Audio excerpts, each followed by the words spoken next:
This ain't entertainment. This is a move. This is prophecy with a pulse. A soundtrack for the remnant. We don't just make music. We speak fire from the corners of the city to the gates of the kingdom. From survival to revival, from chemo chairs to dry bones rising. Guerrillas Radio ain't just about beats. It's about power. Power to heal. Power to rise.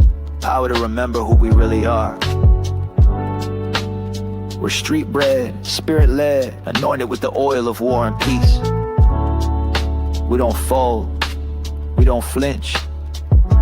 We go gangster on fear. We go holy on sickness. We go full of flames for the people of Yah. So if you're tired of dead religion, if you're done with fake healing, if your soul been searching for the real sound of heaven, you just tapped in. This is your Rellis. And this is the sound of faith on fire.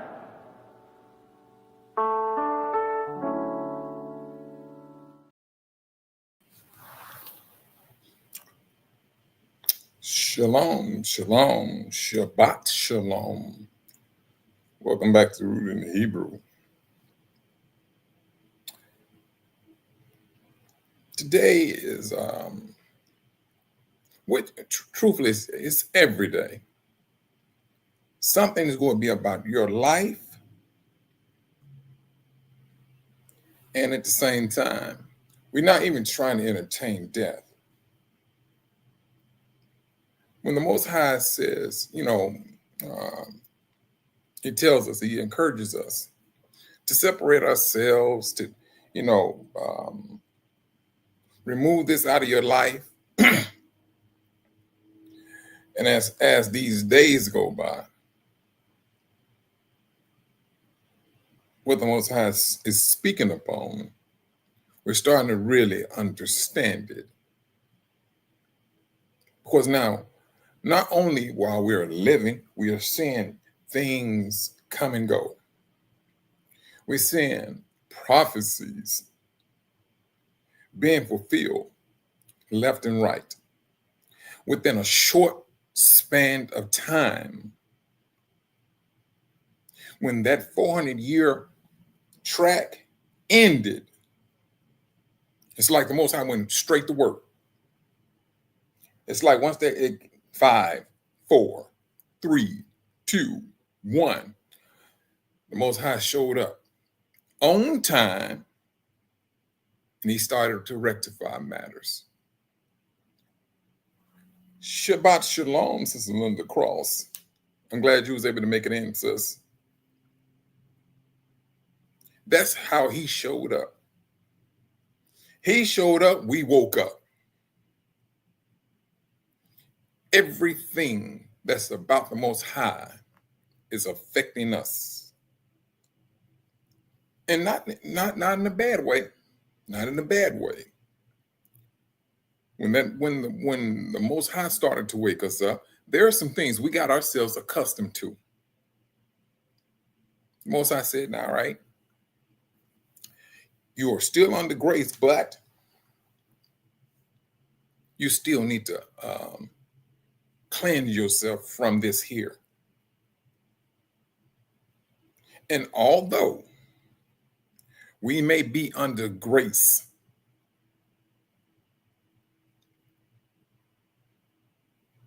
if we choose, or we move slow, rather, let's just say we move slow on things we need to rectify, we still going to experience the effects of our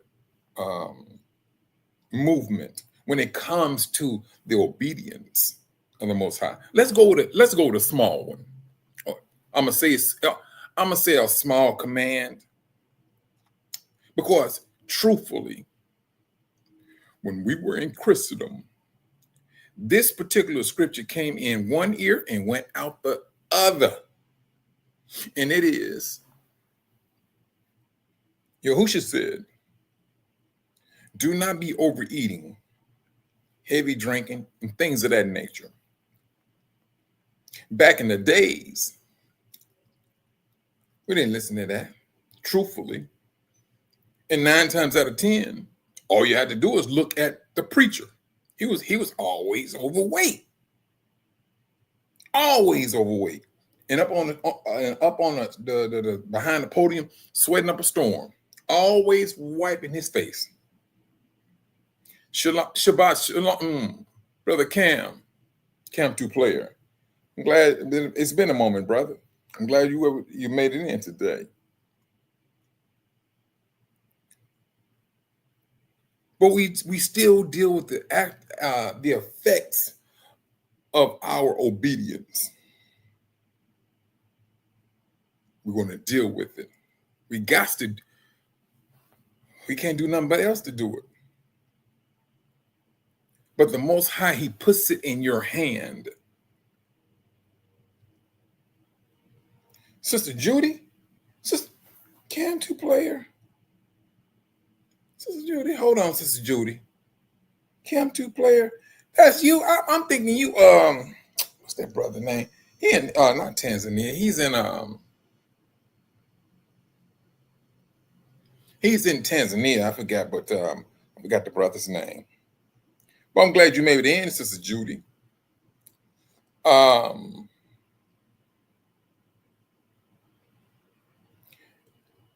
With our decisions and with this awakening, we have some decisions, brothers, that we got to make. And now this is the thing, though. When you start to make these decisions and you start to put yourself on notice, I said put yourself on notice. You ain't the fact you got in there going ahead and tell the world what you got to do. You telling yourself what you got to do, because now you put up a fight against your own flesh. That's what you did. Now you're about to go through a battle. You're about to go through a battle because now you're trying to realign your flesh to the Most High's will. This is the encouragement that the Most High is giving us to do. We praying to the Most High to have the strength to do it. Now you may have an individual that may not take it as seriously as you, and you're going to start to see the difference between a brother or sister who is going to be real about it, and then you go see brothers and sisters who just take it as a passing fad. You're going to see it. You're going to witness these things. And it's happening. There's a just good, you know what? My cousin, I think I told you, brothers. My cousin he's 2 days older than me. The 3rd of November. He was born on the 1st of November. I was born on the 3rd. Same year. Me and my cousin, we had a line of thinking that was, our thinking was different from our brothers and sisters. We would see the potential of a business venture. We meant like let's just say a house that looks like you just need to knock it down. But me and my cousin, we were like, oh man, you can do this here, we can do that there. That's how we seen the house. We didn't just see it in its present condition. We both hated snakes. We hated snakes even on pages of books. We never did like snakes. But my cousin, he was a go-getter. He would hop on these homes, do roofs and everything, try to set his family up. I never forget, he was telling his nieces and nephews, look here, y'all need to learn this trade that I got. My cousin ain't never been broke. Never. But his mindset. My cousin, he was not woke. He was not. So when he got that diagnosis of throat cancer, now don't get me wrong, he still had a strong will. Once he got through this, they had a trach. They had to put a trach in. He was still talking about going up on the roof trying to go do this lady's house. That's his mindset. He was not trying to let nothing slow him down.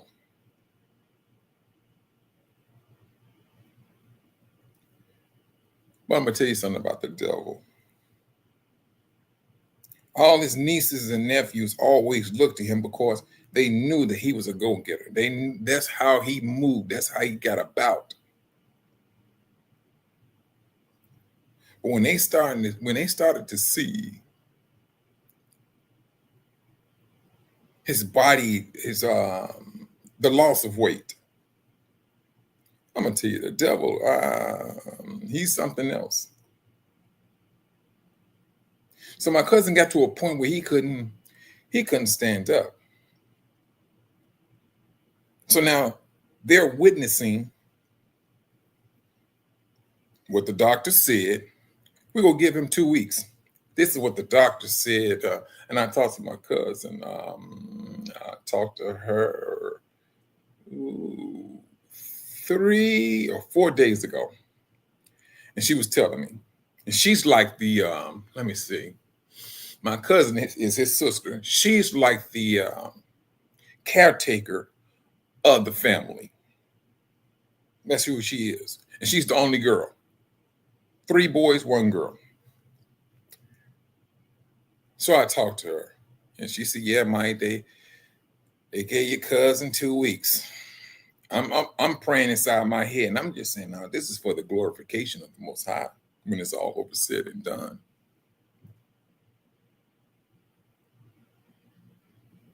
To only they give me a call and say, your cousin Blake, he just died, Mike. But it's still for the glorification of the Most High. But the ones who really got affected was the ones who were seeing him, as they say, waste away. See, he knew exactly what he needed the family to see.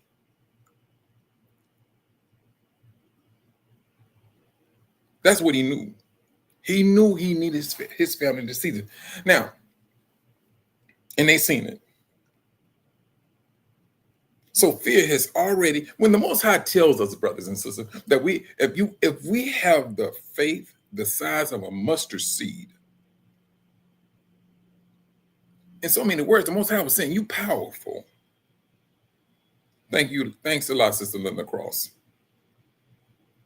He's saying if you have the faith the size of a mustard seed, you are powerful.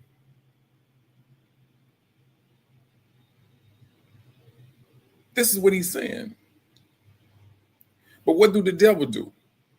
He comes in and he plants his seed before you even, if let's just say this.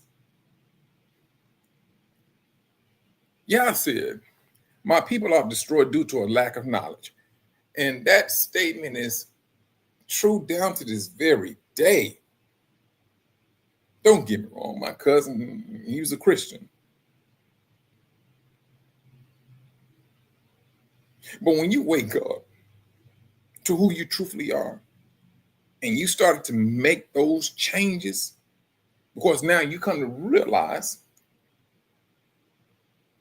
that the nations lied to you. Shalom, shalom, Brother Dave. Shabbat shalom. Now you come with a vengeance. You're seeing 2 groups of people, although we're connected by cloth. You're seeing a people who know who they are now, compared to a people who still do not know who they are, or a people who will literally go back and forth with you saying, we're not those people. You literally are seeing two different lives of the same people. But it seems that the ones who woke are the ones gaining traction. They're gaining momentum. But the ones that are holding on to how can I put this? To a doctrine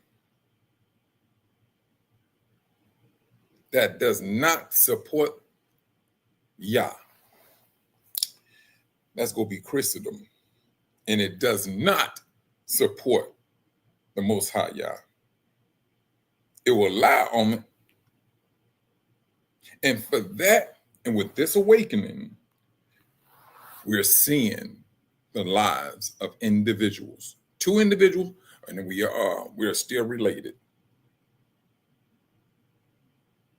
This is what we're saying. So yes, it's going to be your life.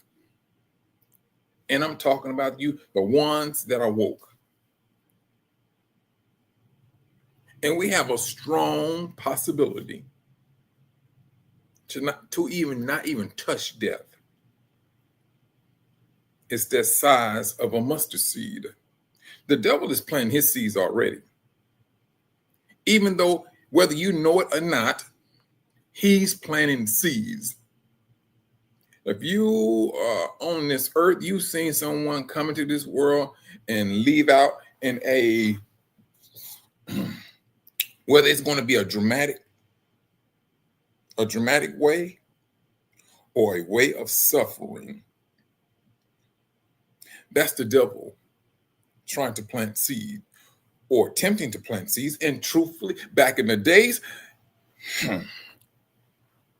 he could have considered us like, hey, these Israelites, these Yahudims, I'm always feeding them with my seed. Seeds of fear. That was his MO, and it's still his MO. But although he is weakening with this awakening, he very well knows this. So what we see nowadays, truthfully, brothers and sisters, when it's all over said and done, this is the residue of suffering or being in captivity in Satan's system. Because when you started to wake, once you woke, you are under a different obligation, period, off the top. One, we do know these laws are not done away with. We started to recognize the day of rest. We started to recognize the dietary laws. Oh yeah, we started to put things in place now. Now, when you start to put things in place, truthfully, brothers, when in essence all you're saying is, I'm living for the Most High. When you start living for Him, your whole life is different. Why is it then, brothers? I'm gonna say this. Why is it that when we was in Christendom, and the scriptures are saying the Most High always said, I'm putting the spirit of life inside your bones. But when we was in Christendom, that was another scripture that went in and out of our ears. It ain't the fact that we did not believe it. It's just the fact we were still asleep. Did not understand the gravity, the strength of what the Most High was saying. That's what he was doing. When he say you should not overeat and all that and things of that nature, if you look at what the Most High put in our book, and you look at what's going on today, that scripture was there way before they started overeating, at least here in this country. Now we're starting to see it. We're starting to see the results of the overeating, heavy drinking, and things of that nature. Yes, we're seeing it, feeling it, burying brothers, sisters, mothers, fathers, all of it. And with all of that, even though you did not know who you were before this awakening, we still suffered from it. That's what we did. We suffered from it. But when we woke up, brothers and sisters, with a vengeance. But let me say, I'm going to tell you this, Brother Dave. Gluttony, we took that on when we woke up. And I'm going to tell you that's in a good way. Now, I know the gluttony you was talking about, Brother Dave. That, that's just like flat out overeating. And like I said, you look at these back in the days, preachers, they was always kind of overweight with a jerry curl and always sweating. But now you got the new age preachers. They street attire. Some, let me see. Nowadays, brothers, I mean, I seen one dude. Y'all may think I'm joking. This man had a full-blown beard with lashes, makeup. But this is what the church is accepting right now. This is what they're taking it and they're living it as if this is the life. If you want to live this particular way, hey, this church here, it accept that. All right, and you got, hey, this is the devil, brothers and sisters.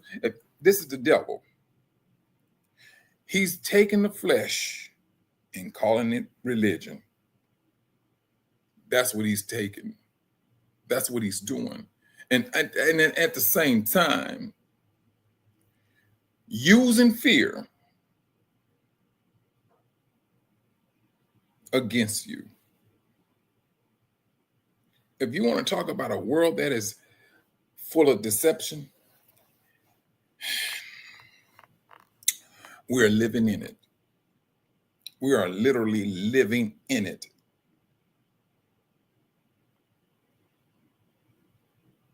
This is what's happening. When our brothers and sisters hear the word cancer, their knees buckle. Their knees literal buckle. And my encouragement is this, brothers and sisters, don't let your knees buckle. You don't let your knees buckle. Shabbat Shalom, Sister Van P.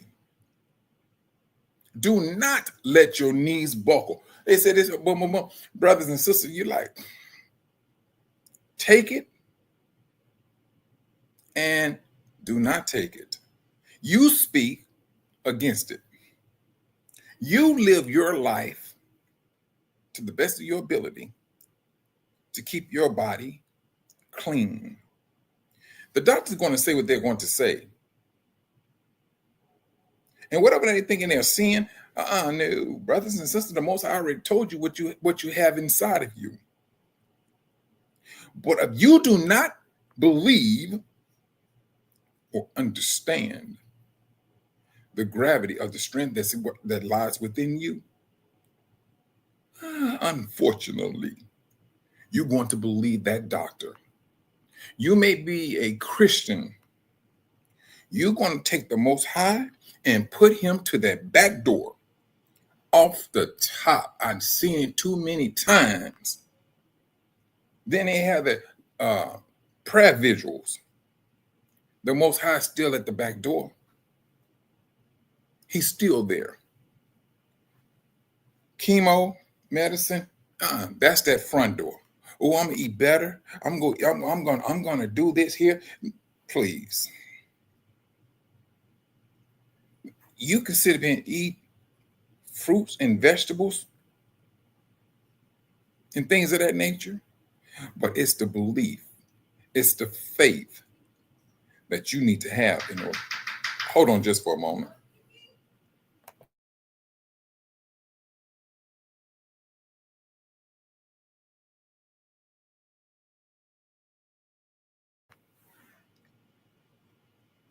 That's what we want to have.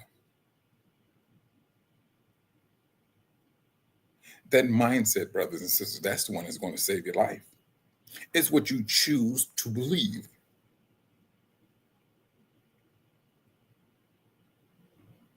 The Most High is saying this, and he's saying it strong. Take up faith than that flesh. We can sit there and praise the Most High, hallelujah, and everything, and you know good and well, you holding on to a pill, a chemical that these doctors are telling you, hey, you can do. And oh, please don't. The devil got to do this here now. The devil got to make like, hey, that person over here, they did this and they beat cancer. That's the advertisement. That's to keep other people in line, in fear. He got to advertise his lie, period, off the top, brothers. That's what he got to do in order to keep you. He understands, he knows for a fact. If you all wake up and you started to believe some of the scriptures that we looked at, that was, let's just say, small scriptures, he knows those scriptures has a powerful point to it. And when his people start to speak things out of their mouth or just out of their line of thought, it would happen for them. He understands the magnitude, the strength in your words. But if you do not know of it, if you do not know or you don't believe it, you're going to suffer from it. Regardless whether you woke or not, you're going to suffer from it. When I say woke now, I'm talking about this type of woke where you thinking you straddling in the fence, truthfully. You know who you are, but yet still you want to dibble and dabble in the devil's playground. That's that type of woke I'm talking about. You know exactly who you are, but yet still you want to dance in the backyard with the devil.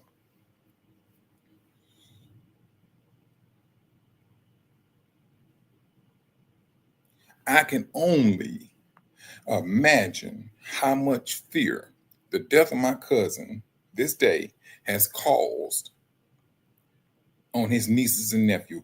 Today, they looked up to my cousin. Now, let's not misunderstand this. They did.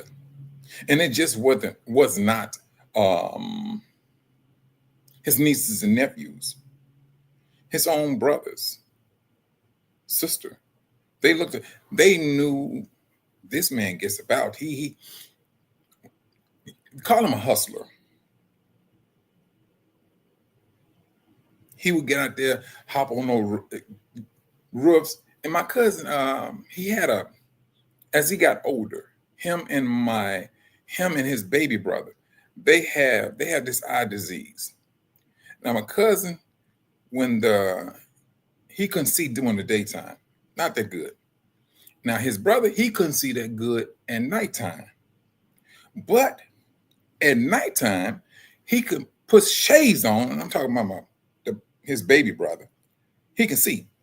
I said, dude, how in the world you gonna tell me you can see with some shades on and it's nighttime? But hey, that's just the disability that they both shared. They had, amongst themselves. But my cousin, he still managed to get on that roof and line those shingles up to a T. Never seen my cousin and won't. Never. But a particular lifestyle, brothers and sisters, can take you out. When the Most High says these things, he was talking to Israel. Don't go out here and be overeating. Now, Yahushua was the one who was saying it. He was saying, he put this out.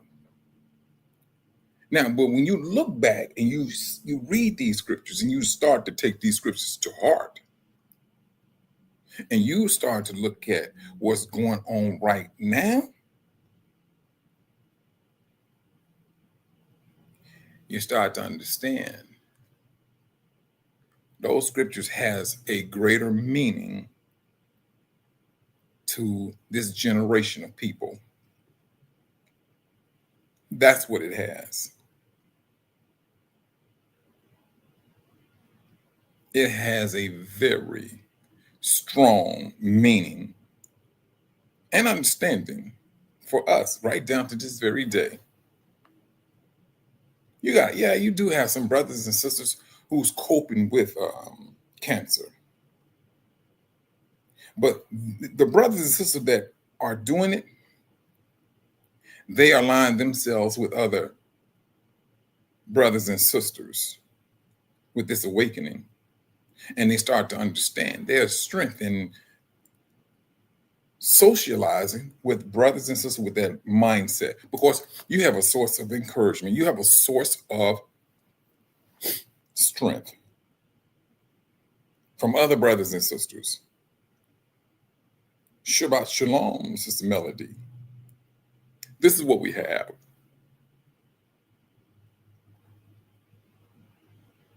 We have this. And truthfully, brothers, it may appear that we're not strong. It may appear.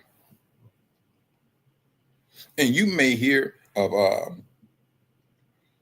brothers and sisters still, coping with it. But you're going to see the difference between an individual who knows he's woke. He knows who he is or she is, who abides by the law. Let's just say, I ain't gonna say necessarily all the laws. With this awakening, there's things we still, brothers and sisters, we still learning. We're still trying to, what is this? This is September. In between September and October, these are there are like feast days. We're still trying to understand that.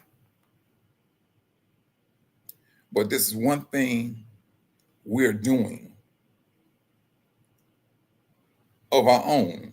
Whatever information, brothers and sisters, that we can come up with, we're trying to get it and making sure that, hey, it aligns to what the scripture says. Because what do these brothers and sisters do? We do not just stick with what they so-called call the New Testament. Now, brothers and sisters, if you really want to make sure that you have an understanding, you got to go back to what they call the Old Testament. You got to. That's our history. That's the what are these two characters called? Is it Hansel and Gretel? What was it? I forget. It's some two, and they left breadcrumbs so they can get back home. The Most High left this book in order for us to come back to Him. When we woke up, we started to recognize, what did we do? We started to walk eastbound. That's what we did. And so when we started walking eastbound, the devil got upset. So now, Sister Melody, she woke up. She started walking eastbound.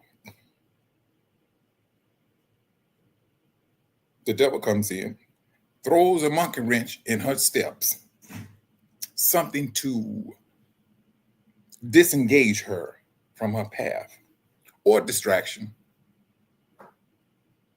That whether it's, let's just say hypothetically, being whatever, he's going to do it to slow you down. And you may attribute, let's just use a job. I'm going to use myself. It's a distraction. Brothers and sisters, back in the days, I was on a live near about every day. Near about every day. Hydia recently just told me, she said, Mike, you don't do your lives like you used to. I said, they got me working like I'm I was about to say a Hebrew slave. Ain't that about it? Let me, woo. But yeah. And I recognized it. I did. It's a distraction. That's all it is, brothers. Nowadays, ain't no such thing as no 8-hour job. It's 12, 20 in a day. Be back in 4 hours. Go home and thinking you go take a nap, please. You wake up tired. It is a distraction, brothers. And if that's what the devil got to do, so be it. He go do it down to a T. That's what he's going to do. You taking care of your mother and father, and they dealing with different types of sicknesses. Now you're starting to see the stress come up on you because now you're seeing your parents. You bathing your mother, your father. They did that for you when you was a baby. And now you are caring for your parents. And to see them with an adult pamper on, it hurts a daughter or son to see their parents in that condition. Brothers and sisters, that's the devil. That's what he wants you to see. It melts. It literally melts with sorrow. Because you never in a million years wanted to think that your father, who's big and stout, your mother, who is a healthy woman, waste away. Till it gets to a point you're seeing your mother, you're seeing your father lay up in the bed where they can't get up. You feeding them as if they are a newborn baby.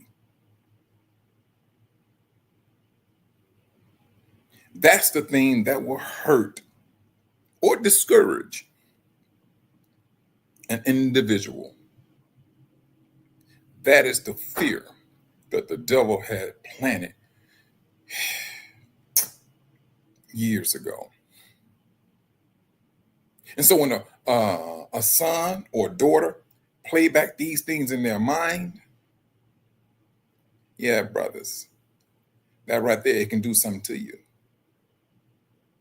It can do some things to you. It can literally have you on a whole different platform. But the Most High said, take courage. I am the life.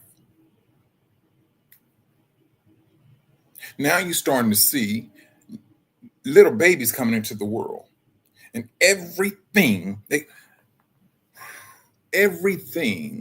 about sickness has to start with the letter C. That's like top dog.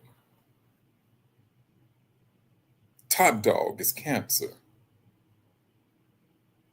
They got so many different types of cancer, brothers and sisters. It's like cancer has its own language.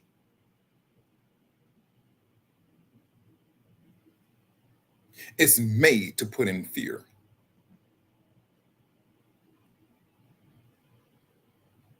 But no, brothers, we cannot be entertaining ourselves with fear. You stomp a hole in cancer. You stomp a hole in any type of sickness, period. But don't get me wrong now, brothers and sisters. Now I'm about to go down a road. Well, I'm about to go up a hill, truthfully. And if anybody know going up a hill, I'm gonna say it this way. Back in the days, my mother, she used to own a Chevy Chevette. I hated that car with a passion. Don't get me wrong, it did not burn a lot of gas. But I see why. Ooh, I hated that car with a passion. The car got us from A to Z. It did. It did that, didn't burn a lot of gas. But man, you go up the slightest of a hill. You can be doing 55. You go up a slight hill, man, that little bitty car go break down to 25 miles per hour. That thing made me so mad. If you want to talk about a person getting mad at a car, I was that one. A Chevy Chevette. I think that was the worst thing they ever made. So we may be going high speed, but it's really going to slow down in the conversation. Brothers and sisters, we wakening up. And with this awakening, there are some things we have to take,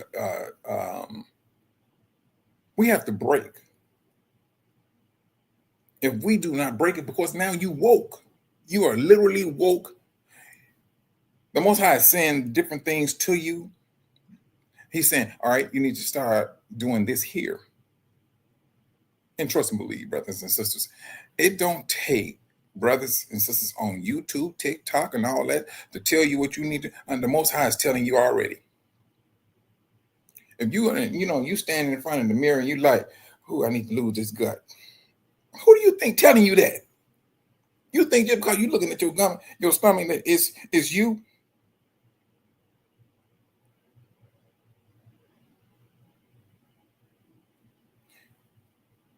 Brothers, there's individuals, and brothers, listen to me.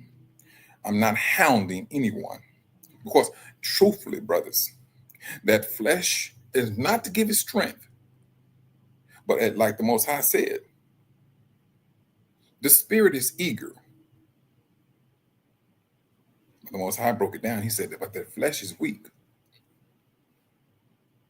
We all have a strong eagerness for this awakening. But when that flesh kick in, brothers, I tell you, it can slow you down. That flesh can slow you down. And we just have to be real about who we are, how we get down. The Most High, he already stated it. He's not saying that we should give up. Nope, the Most High is not saying, he's not saying that. He wants you to understand, all right? If you know for a fact your flesh, the Most High said your flesh is weak. Fool it. Fool your flesh. If you say, you know what, I'm gonna drop some weight. Brothers and sisters, jumping on a 10-day fast, it sounds good and dandy. No. You slightly, brothers and sisters, your flesh, our flesh, has its strength based upon what? captivity. That's what it's based upon. Everything Yahushua told us that we should not be doing, or we should be mindful of not doing, we didn't do. When I say we was in a dark room, we all was in a dark room. We did not know who we were. We thought we was Christian. Tell the truth, shame the devil, be a Christian. That was our MO. We woke up. Up. You know what? I'm still going up the hill. Let me hop back on this hill.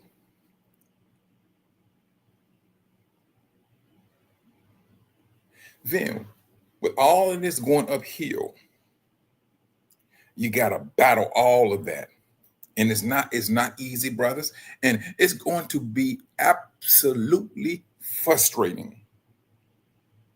Because one moment you think you feeling strong when it comes to your flesh. You're like, no, I stick to my diet. And I'm going to show you something, brothers and sisters. Just because you sticking to a diet, you're still restricting yourself. A diet is temporary. A life change, that's the one you're looking at. That's the law. That's that life change. Because now you're looking at something. A diet, brothers and sisters, each and every last one of us know that's temporary. Because the moment you sit there and you doing this, you doing that, you doing this, and the moment you sit right here and eat that piece of cake, be out. It's like instantly. You got the love handles again. You had it, what do they call it? Bubblegum belly. This is what we all suffer with. But this is what we got to get rid of, truthfully. When it's all over said and done. If you want to talk about a battle, brothers, try to lose weight. Not necessarily lose weight, but put your body in a better position. Because now what you're trying to do, you're trying to counteract it. Ain't trying. You're fighting against a system for the betterment of your body, your temple.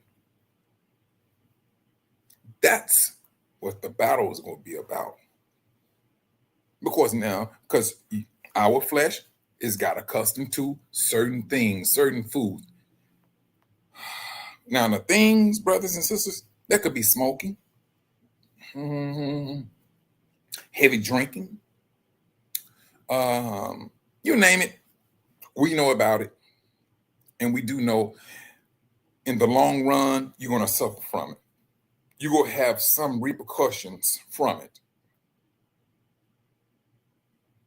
Period. This is your life. This is exactly what it is. This is going up that uphill. Things slow down. Truthfully, it's a good thing, because when it slows down, it gives you time to let it sink in. Because eventually, although that Chevette is going up the hill and you frustrated because it done broke down from 55 down to 25, near about down to 10 miles per hour, and you got the gas down to the floor. Oh, I hated that car with a passion. Hated that car. Oh, I hated that thing. But that's how our lives can be when you want to make changes. But when it came to individuals, what I have seen, brothers, was this. They did not stop eating. Well, let me say, no. Let me stop lying. They did stop eating the way they ate. They ate the same food, but this is what they did. They came off the foods in a way that they didn't shock their bodies. They didn't shock the flesh. They just maneuvered the flesh. We got next. Shabbat Shalom, brother. I'm glad you made it in. What these brothers and sisters did, what I noticed, they gradually worked themselves away from a particular diet that they was accustomed to. At the same time, it was not shocking to the body. It was not. The body understood it. Oh, all right. Okay. He didn't eat that much. He didn't. Hey, but we still satisfied.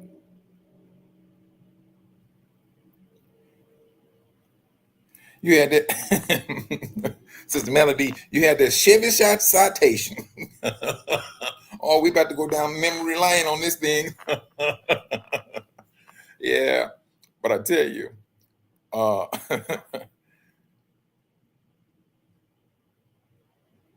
we and our mindset of things we need to do, brothers and sisters, um, well, encouraged to do. I'm not going to say what you need to do, because when it's all over said and done, each and every last one of us going to stand at the judgment seat of the Most High. This is just an encouragement. Let's, and it is what it is. We just have to talk about some things in order for us to get our to have our mindset. And when the doctor said, "Hey, you need to lose some weight and so on, so on, so," all right, yeah, he may be telling the truth. Yeah, maybe telling some truth, because we do know holding on to weight is not healthy. It works you harder a whole lot more. That's what it does.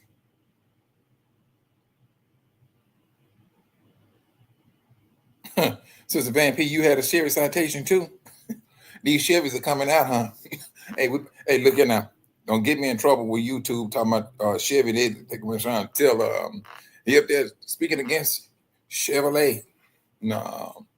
But I'm just saying that was my experience with the cars. And I just use it as an example of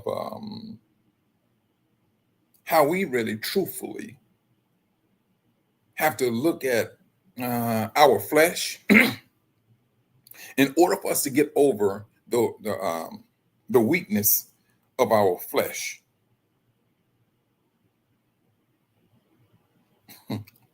That's what we need to do. Encourage to do, rather. Because as these days go on, brothers,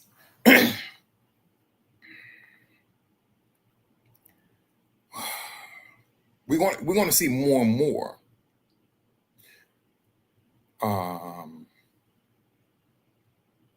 you're going to start to see the difference between this woke Israelite and this sleeping Israelite. You're going to start seeing that more and more in captivity. You're going to see it. You're going to see this woke Israelite living a whole lot better. The Most High is going to, it is meant to be seen. It is meant to be seen. Because he's moving his people to life. That's what he's doing. And what did he say? Choose life so that you would live.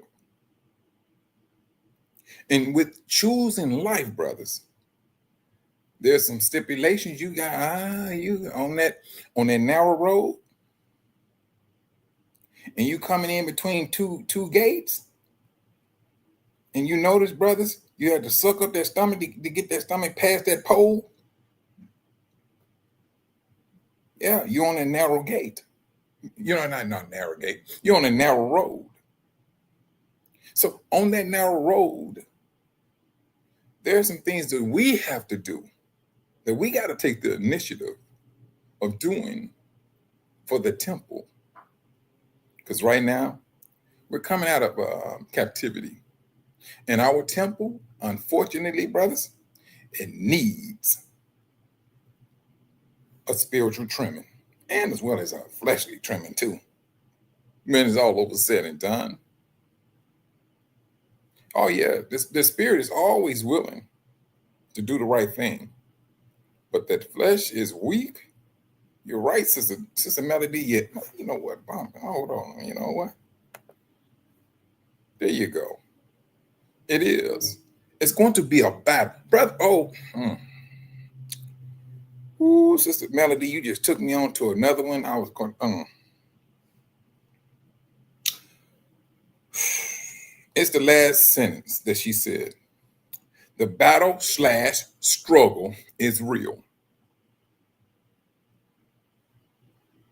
Brothers and sisters, let me pose something to you. How many of you all think or believe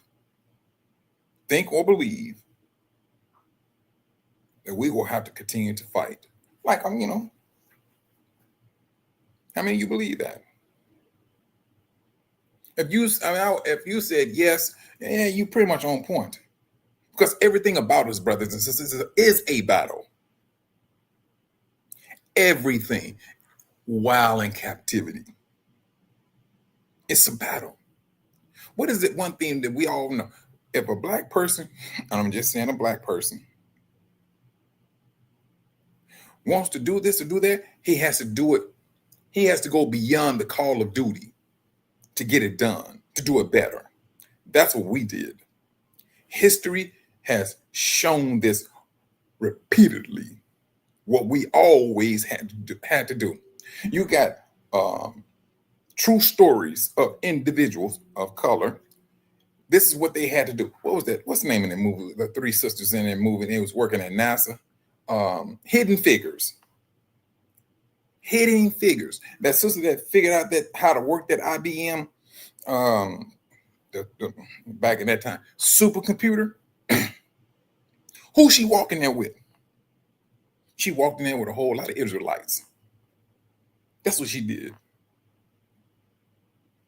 Coming out of a back room, some little room, they had all the so-called colored sisters back there working on calculators and things of that nature, getting all the numbers straight.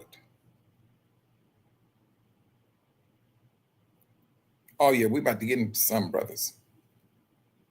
Because those in that particular movie,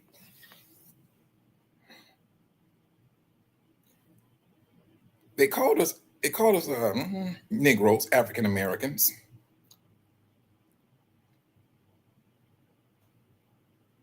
When the Most High said, salvation has come to the nations, what did the nations do? They took that particular scripture and they said, oh yes, his name is Jesus Christ. This is what they did. Did not want to say these disobedient Israelites has come to the nation. They didn't want to say that. Because they go put, well, the devil knew it. If they said it that way, hey, you advertising to who they are. So I already got the teaching set up to tell them, hey, you're a Negro. That's all you are. You're a descendant of slaves, and we're going to stop it right there. Burn the boat.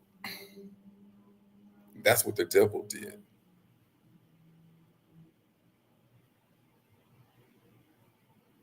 Everything about the devil that he has done to our history has been orchestrated. The nations ain't changed, brothers.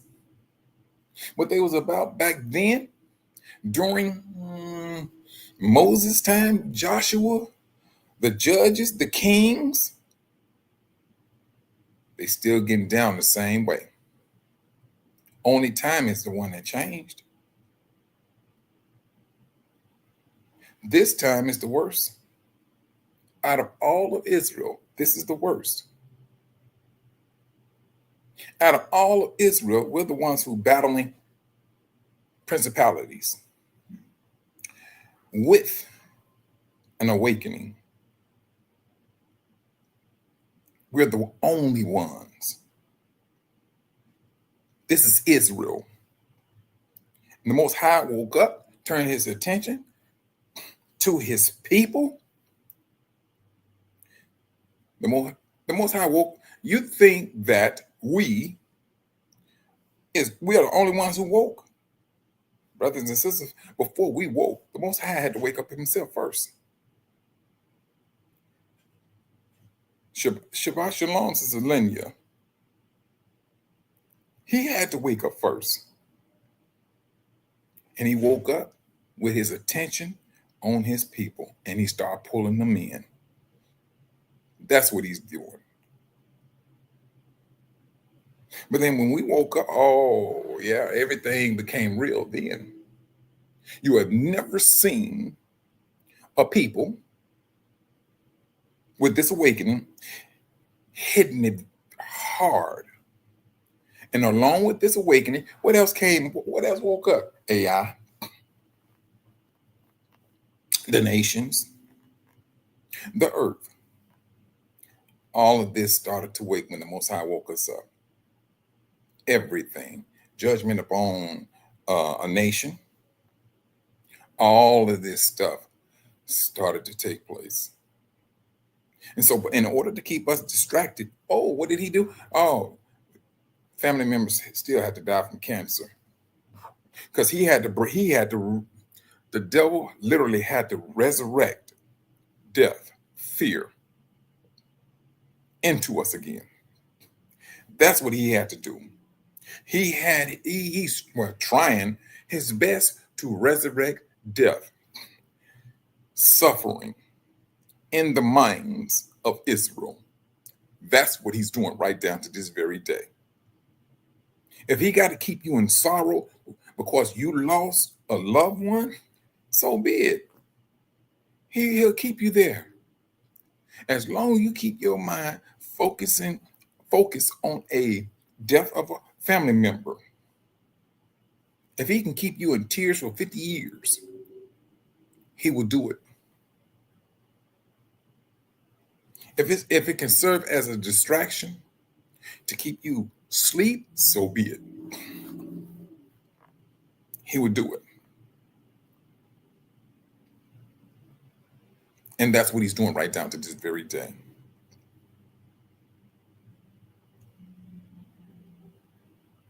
Brothers and sisters are fighting cancer right now while they woke. And at the same time, now let's not misunderstand this. They're serving the Most High for his glory. Because they're putting up the fight. They're searching within themselves that spirit, the Most High said, that's within you. And that spirit, brothers and sisters, where do it start at? Come on now. Where do that spirit start at? It starts in the mind. It starts in the mind. Brothers, when I was in Tanzania, I had a conversation with my brother-in-law. And down to this very day, he still is absolutely blown that he found out that Solomon was black. And I went into the scripture, Job 17:17. He was, well, wait. This is in the Bible. Brothers and sisters, you'll be surprised how I was talking to Hydia, my wife, and she was talking about how the kids are taught that these biblical people are white.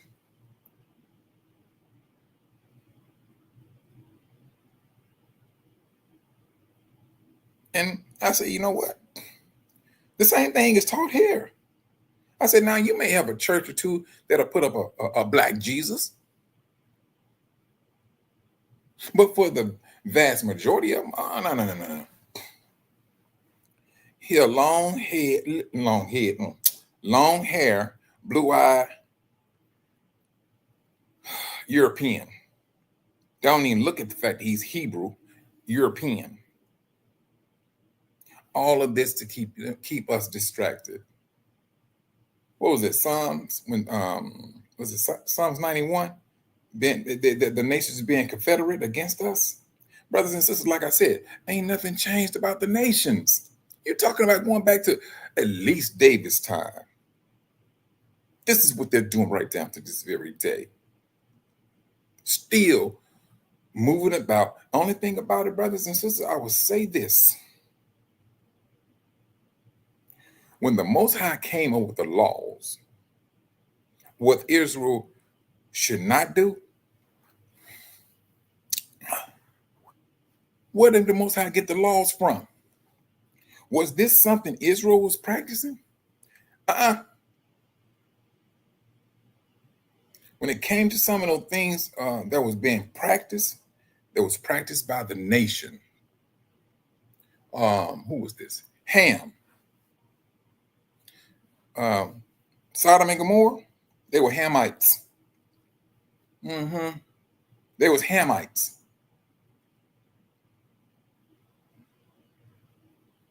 That's a record that the Most High looked. Hey, that's a record. The Most High was taking note of the humans on the planet Earth. He came up with the laws for Israel, dietary laws, laws for cleanness, how to dispose of waste. The Most High had all of this stuff laid out for his people. Shabbat Shalom, Sister Patia. He had all of this stuff laid out, and he got it from what? Well, not nothing he got it from. He looked upon the nation, seeing what they was doing. He told his people, you are a set-apart people. Do not align yourself with these nations. The Most High didn't have to go down. Now, I'm going to tell you the reason why you don't need to socialize with these people. The Most High just kept it like that. Do not socialize with them. Boom. That was it. They will trick you to serving their gods. All right? The Most High, he gave you that much. But what do we do, Israel? What did we do? Our forefathers wanted the nations riding on doves. We see it. We want it. That's what got us. Well, no. Let me take that lie back. That's what got our forefathers. And our forefathers got us in this predicament. They passed a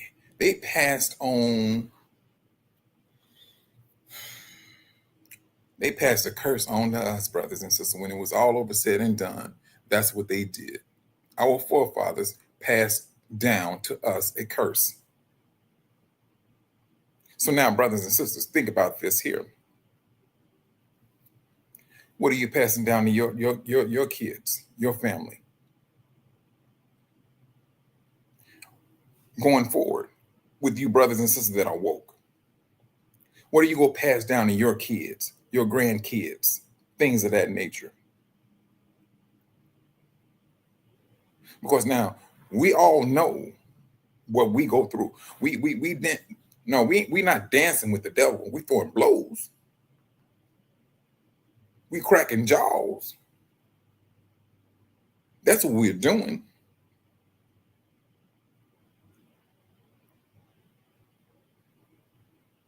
But what is it that we're going to continue to do?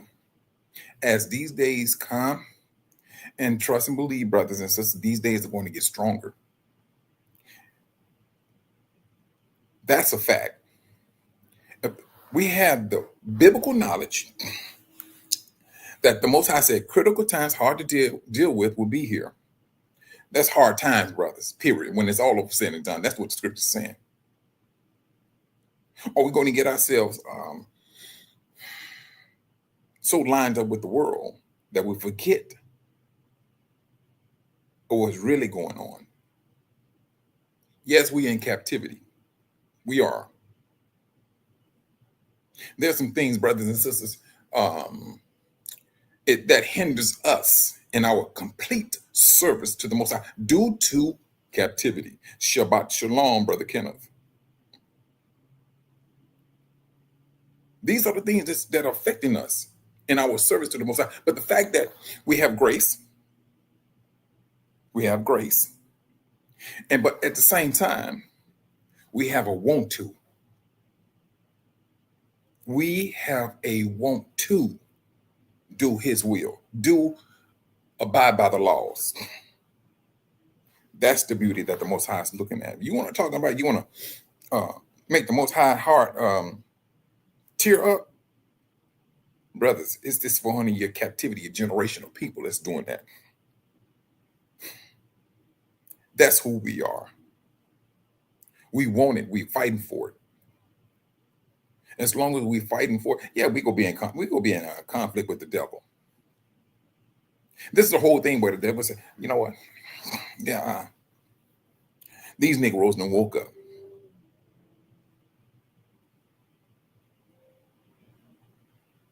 That's what he's saying. And he understanding the strength of us individual, and he understanding the strength as us as a nation. He already seeing it. His analyzing is done. He knows if these people come together, they go kill me. That's what they're going to do. You want to talk about the devil? He loves living. Let's not get it misunderstood. He loves breathing. He loves breathing. This is the reason why some of you brothers and sisters may be battling certain sicknesses. That's to throw you off. And if you brothers and sisters are going through some things and you noticing that, man, I'm always being bombarded by something. Trust and believe, you got something in you, brothers and sisters, that the devil don't want you to know. That's like one-on-one of waking up. Let's call it awake one-on-one. If you have all of these distraction coming to you like that of Job,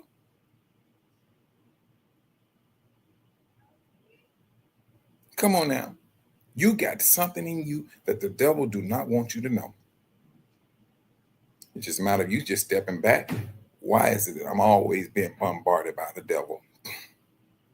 That's the question, brothers and sisters, you need to be asking yourself on a daily basis. That's the type of conversation that you have with the Most High. That's that conversation you need to have with the Most High, because there's something about you that the devil do not want you to know.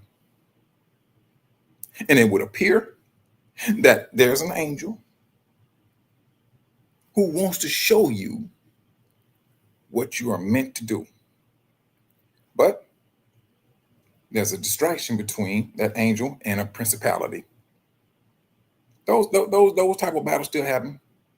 The Most High sent his angel to relay this information, things of that nature. There's hindrance. Brothers and sisters, this is the thing. Whatever is loosed in the heavens shall be loosed on earth.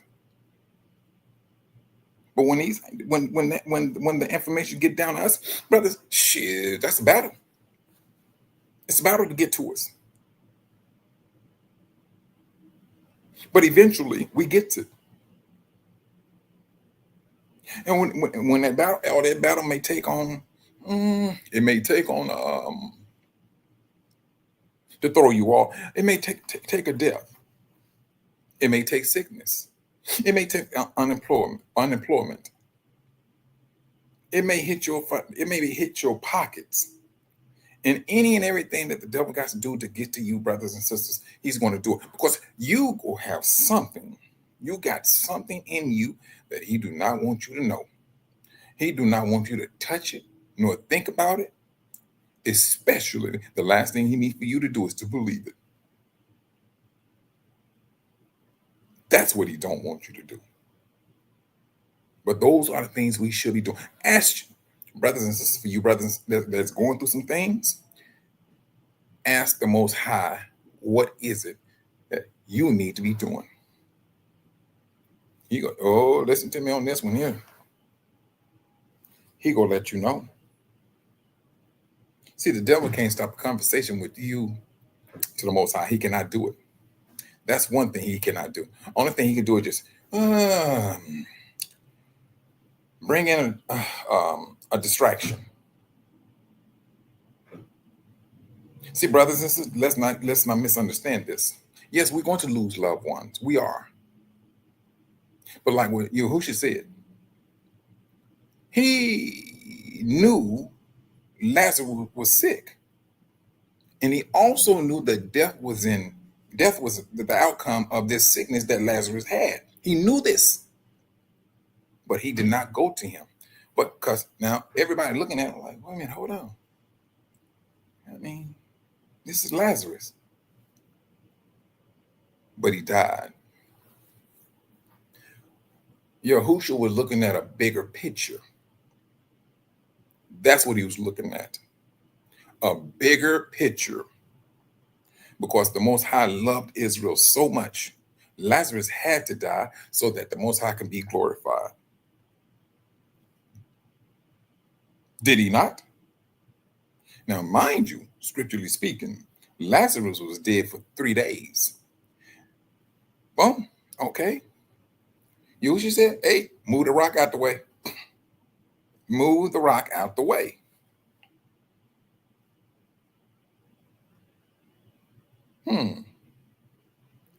Now, think about this now. This could have been going through some people's head. Now, we've seen him raise the dead, but 3 days? Come on now. 3 days. But what did Yahushua do? He did not just say, Lazarus, come out. No, he did not just say that. He prayed to the Most High Yah first. That's what he did. He gave glory, prayer to the Most High Yah. That's what he did. In front of the crowds. That's what he did. He wanted Israel to see the person who is responsible for what he was about to do. And he told him, Lazarus, come on out. He did not, the scripture don't, say that he was in blood, sweat, and tears and straining to resurrect Lazarus. He just spoke a word. He spoke life into Lazarus. Lazarus came out. Now, tell me, brothers and sisters,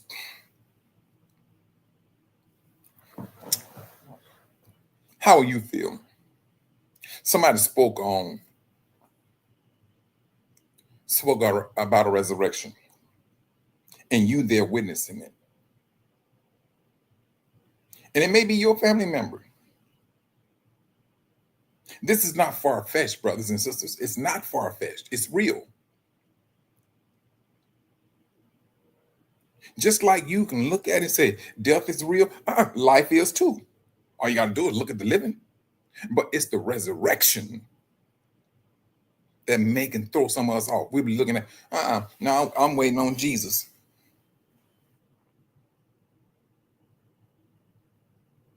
But then who should say, you're going to be doing things greater than this. This is what he said. Now, but do you believe it? Because now, this is where the size of that mustard seed comes in at. It's what you think and what you believe. It ain't the fact you're supposed to be start building the walls, brothers. No. You're supposed to be telling the mountain, hey, look, I need for you to get up and move over to there. The Most High said you would tell a mountain. Do you believe it? Because I know, brothers and sisters, if you look at it, is you looking at you saying your puny little self, and you telling your little bitty self, telling this big old mountain to be moved over here and cast into the sea. In your mind, you say, man, that is absolutely impossible. No, brothers and sisters, that's the last thing we need to be thinking. If the Most High said you can do those things, do it.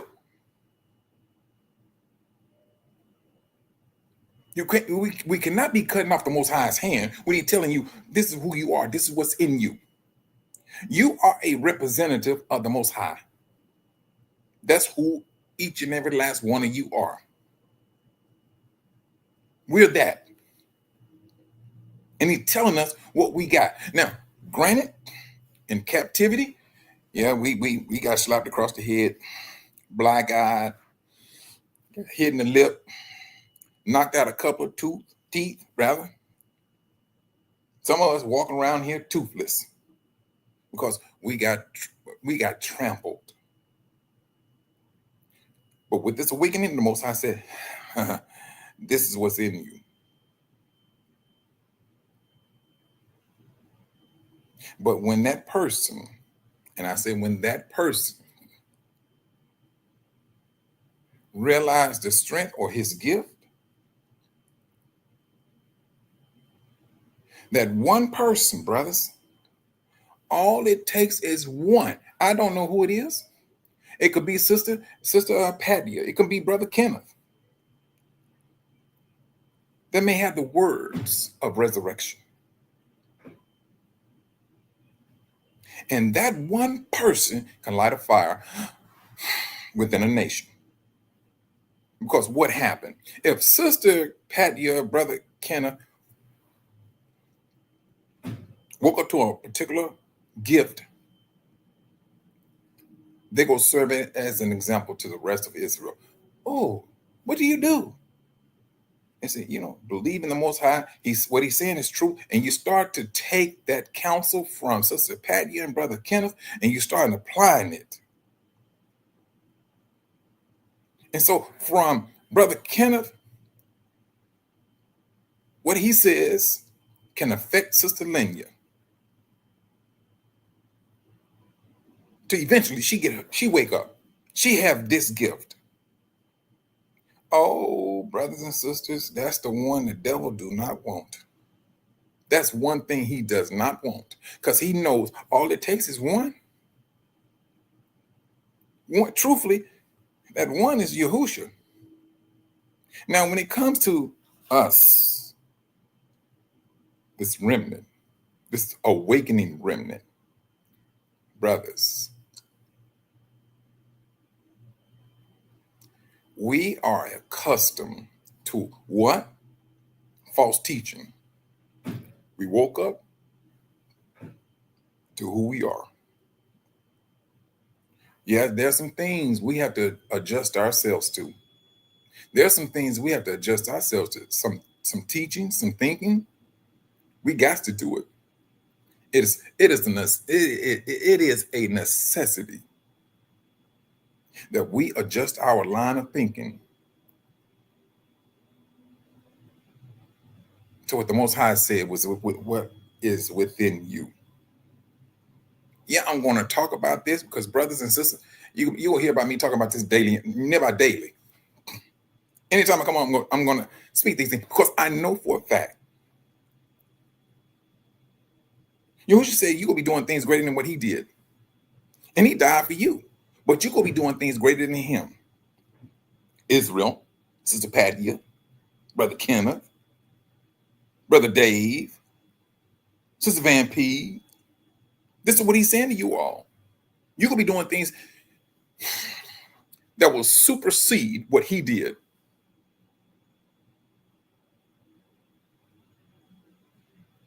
This is what he said. Do you believe it? If you believe it, or you just right there just started the growth of that little bitty seed, that mustard seed. But now you let this flame of this awakening get heated. This is what the devil is afraid of. Brother Kenneth waking up to his gifts. And Brother Kenneth, he goes straight to work.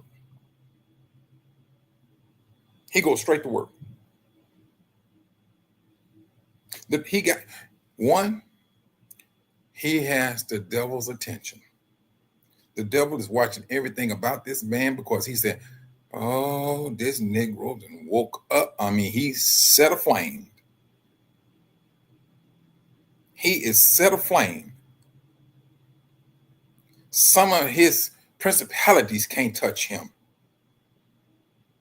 He had to send some strong ones to throw some type of distraction his way to slow his roll.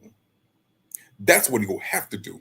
And as a matter of fact, truthfully, brothers, he already doing it because he don't want to give you the devil is not even trying to give you not even a mile.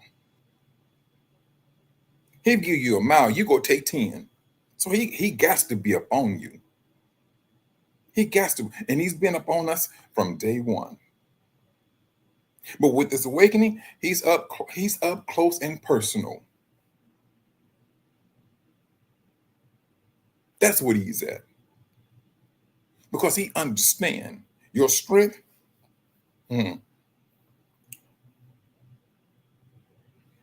Is a danger for him right now, right as we speak.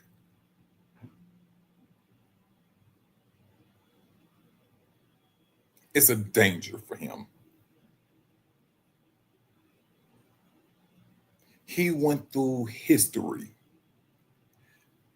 putting his lies together, taking a name, flipping a name, flipping an image, and got people believing it. Yes, we have been trampled. Yes, Israel, we've been trampled.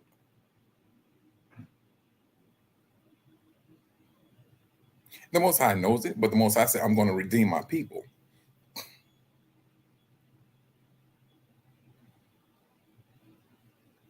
This redeeming is real. It's absolutely real.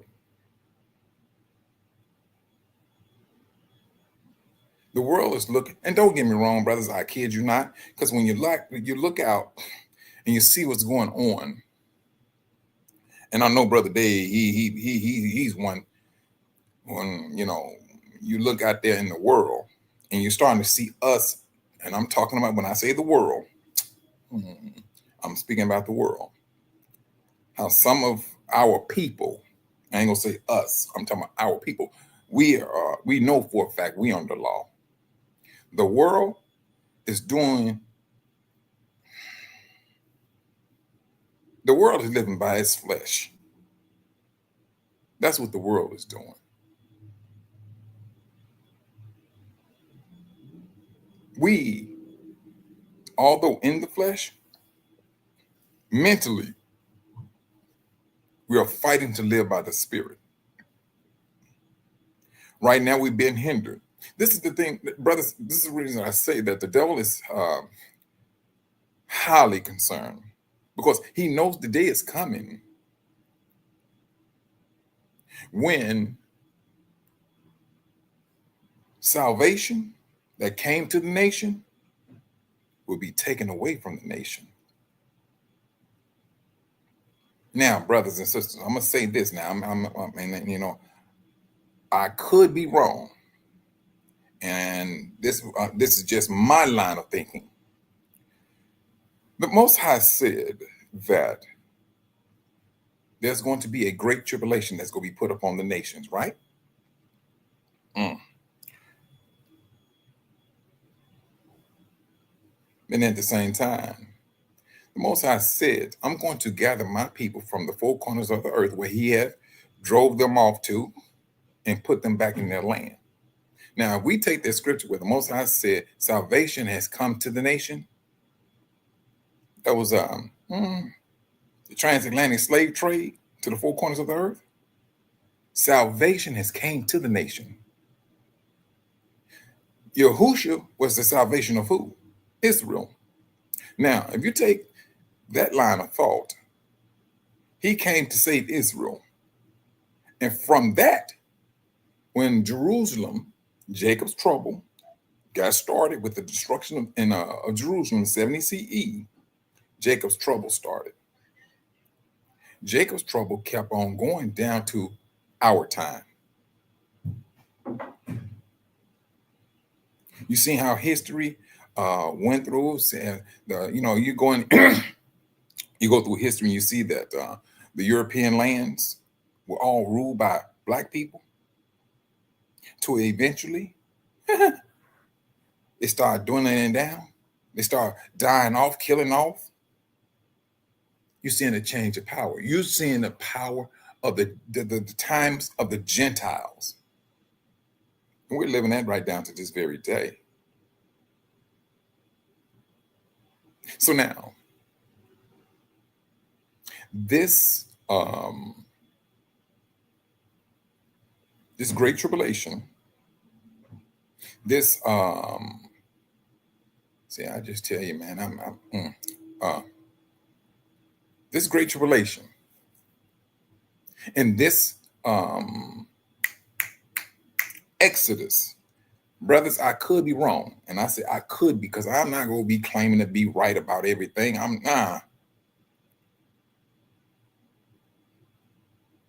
When you're looking at an Exodus and the salvation that came to the world, that was us. When Yahushua came to save his people, what did his own brothers and sisters do? Looked upside his head, called him this and they called him that, lied on him. That's what they did. But don't get me wrong now. They was encouraged by the leaders of Judah, of Israel. They was being manipulated spiritually. They were. To eventually, they impelled the person who came there to save them. That's what he did. Brothers and sisters, the same thing that happened to Yahushua happened to each and every last one of us as a nation. The hate, we're on the same page when it comes to the hatred of Yahushua. Same page. Whatever happened to him, brothers and sisters, it happened to us. It happened to us. So now, yes, I can see the Great Tribulation. I see that Great Tribulation. All righty. You want to talk about the tribulation? Take Judah. Remove Judah out of the four corners and put it back in their land. Now I can see a tribulation for the nation. That's what I can see. That's when the Most High said salvation. Hey, it's like the nation came. We came with grace. We came with grace, and they lied to us to our face. They took grace and truthfully, selfishly dismantled it for their own fleshly needs or fleshly ways. That's what the nations did, brothers.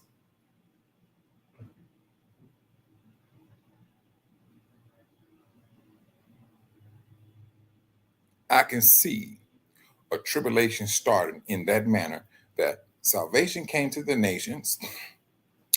Salvation is being taken away from the nation.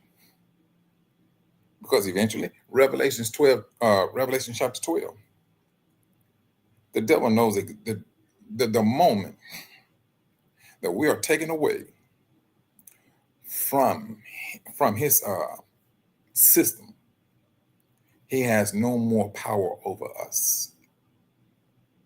No more.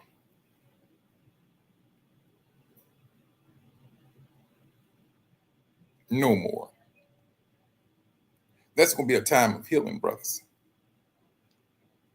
That's going to be a time of healing. You're talking about brothers and sisters coming into their gifts.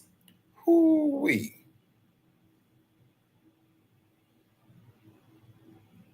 Yes, we can understand now exactly why and how the devil feels the way he feels. He's stressed. He needs some Prozac. Seeing life. He's seeing his kingdom coming to an end. The same fleshly people he came upon are the same fleshly people who's going to dominate him. He is reaping what he has sowed. That's what's happening. And with this awakening, brothers and sisters, we all are having a part of that. Period. That's what's happening. So my encouragement, brothers, death, sickness,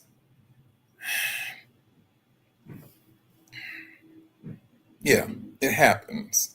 But we got to start looking at it in a different way. When the Most High said, no, we don't weep the way the nations do. Because the Most High said, you will have the power of resurrection. All you got to do is speak it. Speak it, but mostly what you got to do, you will have to believe it. You will have to have that spirit, that seed, that faith, brothers and sisters, it will have to germinate through your whole entire body. You will have to believe it. You're going to have to believe what the Most High said that is within you. And he did not give that gift to the world. He gave it to Israel. That's who he gave it to. The world went down lying and all this stuff. And they go down talking about they speaking in tongues. Brothers, I hate when they get up on there with that gibberish. But this is what the world did. And unfortunately, the vast majority of people in the nation, they believe it. Oh, he's speaking in tongues. What did you just say? They had this little Gentile lady on TV. She claimed that she was speaking in tongues. I was like, this is flat out just don't make no sense.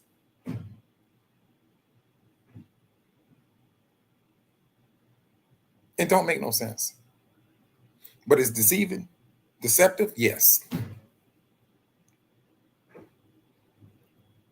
That's what it is. And that's what it's only going to be that. But the moment, brothers and sisters, and this is just me now. This is just me. I seriously believe that while in captivity, and we might not, but the Most High said,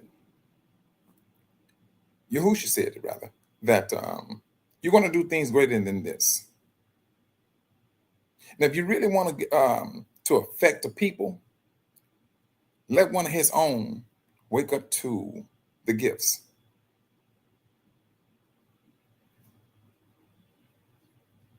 That's just like saying game over. What did they say back? What's that dude's name? He was a politician, and they asked him, what is the most dangerous thing for the United States? And he said, for Black people to come together.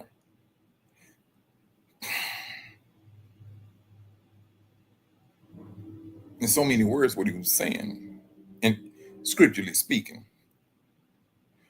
the most dangerous thing for the United States is for any one of these Israelites to understand who he is and what lies in his bones. It's the most dangerous thing for this nation. That's what he meant. That's what, in so many words, it means.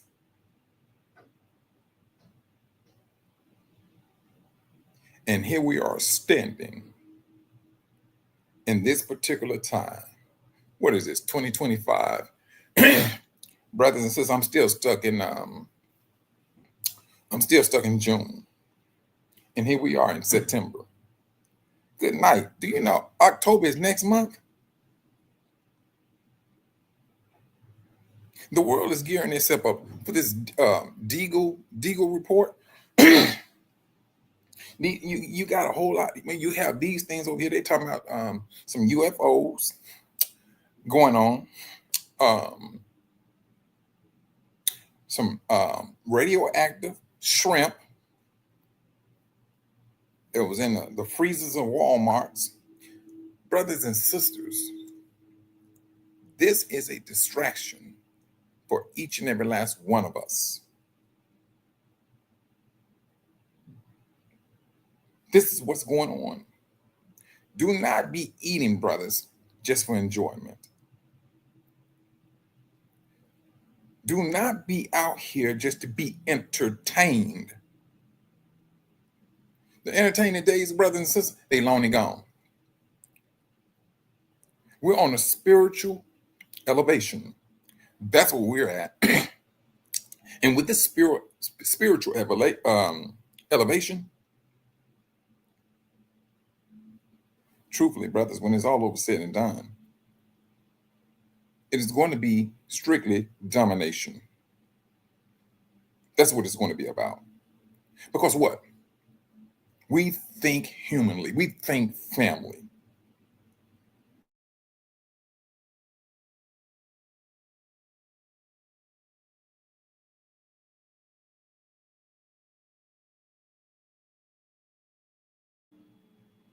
Do not be hobnobbing with the nations. Boom, we got that down to a T. We know for a fact. No, we're not even trying to get down that way. You do your thing, we gonna be over here doing our thing. That's one thing we understand. Now, you may have some brothers out here say, well, you know what? You're going to have some dealings with some political people. The Most High don't have to have nothing with nobody. He owns all of it. When he tells us, do not mingle with the nation, he means not to mingle with the nation.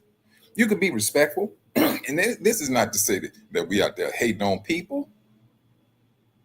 But we understand now the relationship that we should be having with the Most High that our forefathers did not have. We understand that because what? The devil, we know how he moved. We seen the demonic things he did. We was out there, we was fighting. Our forefathers were running through the woods, trying to live. Some of the tests they did on our brothers and sisters, and still doing. You got these brothers and sisters coming up missing. This is our history. We're fighting to live. That's what we're doing. We're trying our best to live and fight at the same time. When you look at it, Isaiah chapter 65. Yahuwah said, you will learn war no more. Brothers, look at that scripture. The scriptures clearly states, you will learn war no more. Because right now, brothers, all we know is we fight. We fight. We fight for rights. We fight for to live. We fight for respect. Everything about us, brothers and sisters, is a fight.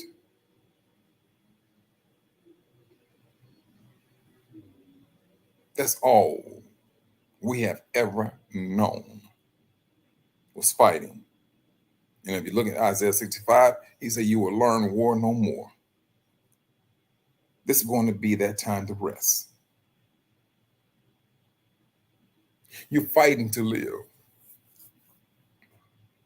You're fighting for your family members. These are the battles, brothers and sisters. It can take its toll on you. It can. It can take its toll on you.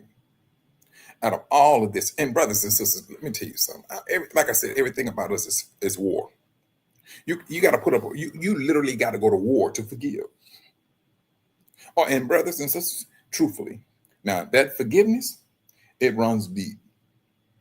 It runs deep. Let's not misunderstand forgiveness, because if we don't take forgiveness seriously, brother, we may find ourselves getting hemmed up with the Most High. That forgiveness is real. It's real. It runs deep.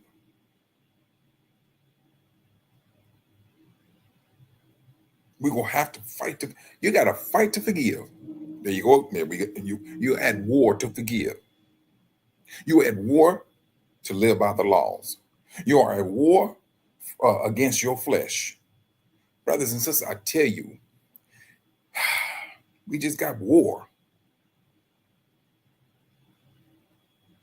The nation they live by the flesh. They are having their fulfillment in full. Shabbat shalom, Sister Angela.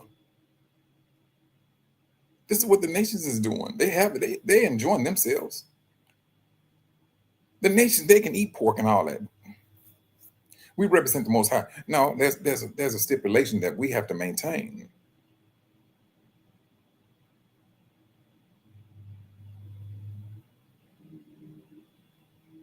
We are always fighting.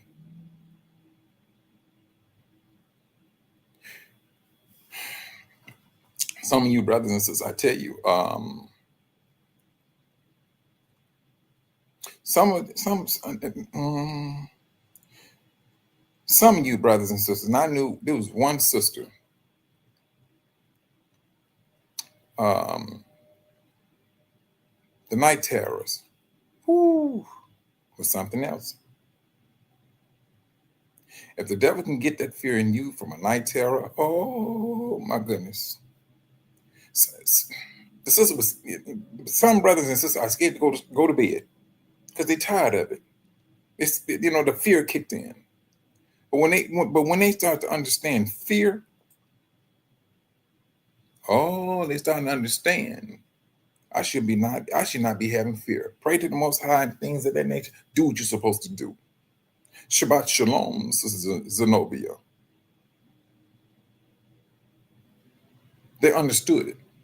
And when they understood that that's something that they had to get rid of was fear, I'm going to tell you something now. With this awakening, brothers and sisters, and for you brothers and sisters that goes out there to, what do they call this stuff?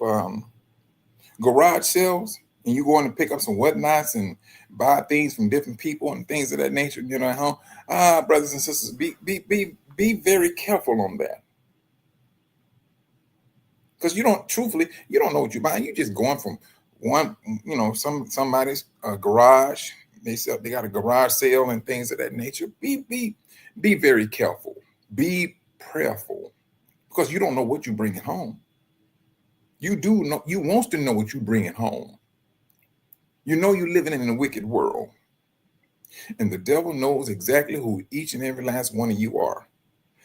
Yeah, he knows Sister Zenobia. Hey, do y'all recall there was a scripture? I'm gonna just paraphrase, but what had happened was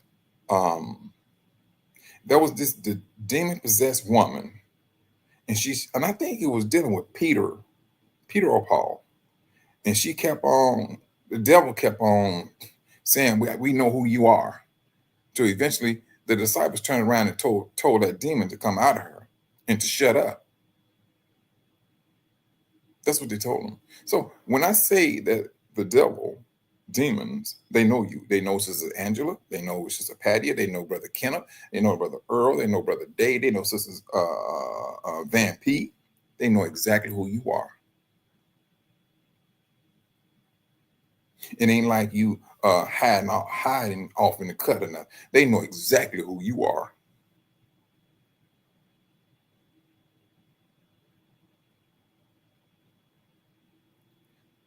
And they already know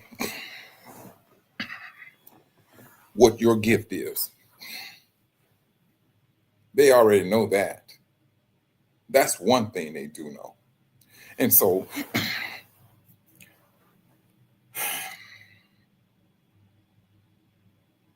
whatever distraction they got to use against you, brothers and sisters, they're going to use it. They're going to use it. They want to keep you in captivity because, hey, the Most High said, woe to those that rejoices over Jacob's fall. The nations are rejoicing that we are in captivity.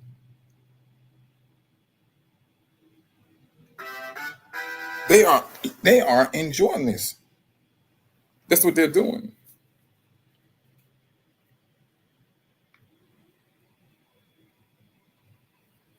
That's what they're doing. Hebrews, hold on, let me do it this way, Sister Zenobia. Oh, there you go. Hebrews 5:8, he learned obedience through the things he suffered. That was more for us than for him. He wasn't ever disobedient. Yahushua learned obedience by the things he suffered. Now, brothers, now mind you, we've been trampled. We've been trampled.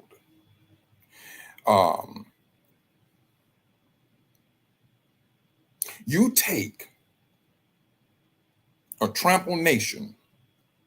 Why do you think the brothers in Africa say African Americans, they do not play with they say white people? They said because they understand who their enemy is. They know who they are. They know how they move and how they get down. This is what the brothers in Africa are saying. I mean, look it up. I mean, there's a comedian. She talked about it. This comedian, this sister, and she said she came to the United States. She said she didn't have nothing in common with her own brothers and sisters in the United States, but that's who she hung with. This is what she said.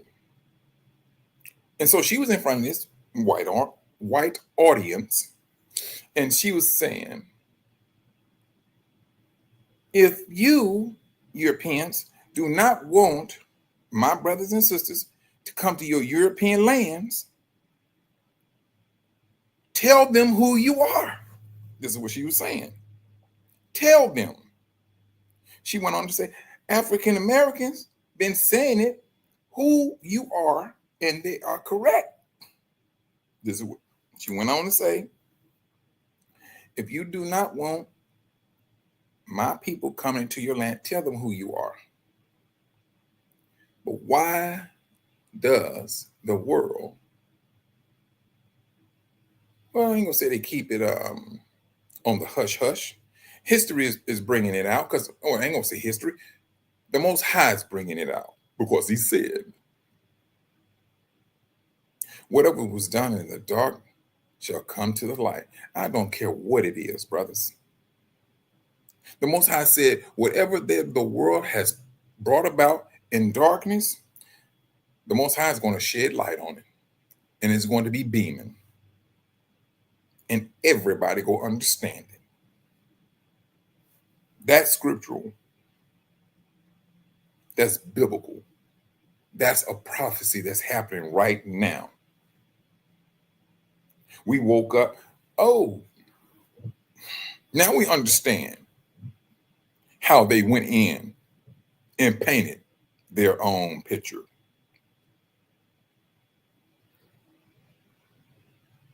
King James started off as a dark-skinned black man. So eventually he went white. Now they're talking about, but then you have your own sleeping brothers. It doesn't matter. Well, you know what, brothers? That question was posed to me. That question was posed to me. I said, if it didn't matter, why would they change it then? I said, you said doesn't matter. I come back and said, well, if it didn't matter, why did they change Solomon, who said he was black,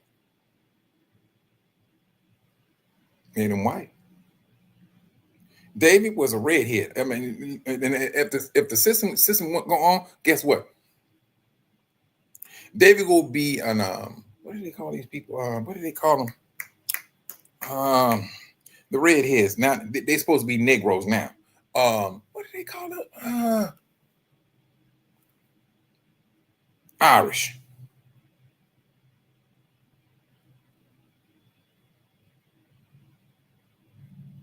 Right now, brothers, truthfully,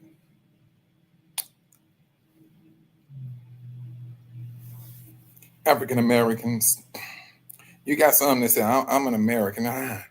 But with the fun, when the brothers that are woke, they let you know who they are. They say, wait, I'm a descendant of Israel.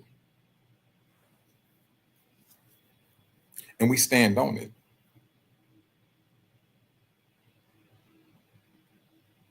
But on with that stance, brothers, we are pushed out in front of all, it would appear now, let me just say it this way, it appears that we, the so-called African Americans, are pushed out in front of all other Negroes. And we're pushed out there and we like, boom. And the world is saying, this is what you don't want to be. They murderers, they drug dealers, they're child molesters, they're rapists. This is what they're saying about us to our own kin, who may be speaking a different language, who may be accustomed to a different culture. This is what the world is saying. So now, when I was talking about you brothers and sisters that be going through some things on a repeated basis, oh, brothers, that same thing applies to us in this captivity. Because we're the only ones who are pushed out there like that. Don't get me wrong. Our brothers outside of, I'm gonna say African Americans, they go through some things because trust and believe. They're going to receive part of the plagues just as much as we, but we went through some things and going through some things that the world is trying to put us on a total different platform. You got to ask yourself this question, brothers. What is it that's so special about these African Americans that the world has to push them out there in the forefront? Don't be like these Negroes over here. These African Americans, they destroyed the United States of America. This is their MO. What is it about you, Sister Zenobia, that this nation is scared of? Sister Angela, same thing go to you. That's that question. Each and every last one of us need to be asking ourselves, is there something about us, brothers, that we need to petition the Most High? Because out of all the Negroes, we're the ones that's they pushed into the forefront. It's like we're the if you want to talk about a house Negro and a field Negro, all right, we may be the field Negro because slavery still do exist right down to this day. Never went away. They just painted it with some more paint. That's all. They ain't even prime it. They just painted it. Now it's bleeding through. Whatever is done in the darkness shall come to the light.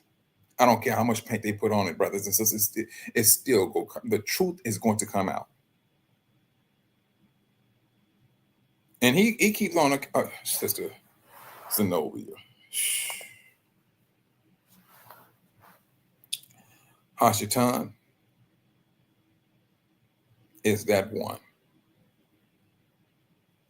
He's that one. He knows these Negroes. You keep climbing. You keep climbing to eventually you get out. There's nothing he can possibly do. And he knows this. Our actions, brothers, our awakening is damaging to him, because the more we wake up to who we are and what we're supposed to do according to Yah's laws, he dies. Now, granted, he will not have the privilege of death. Satan would not have the privilege of death. Death can bring about resurrection. He does not have that on his agenda. Destruction, that's a totally different story. That's what he has.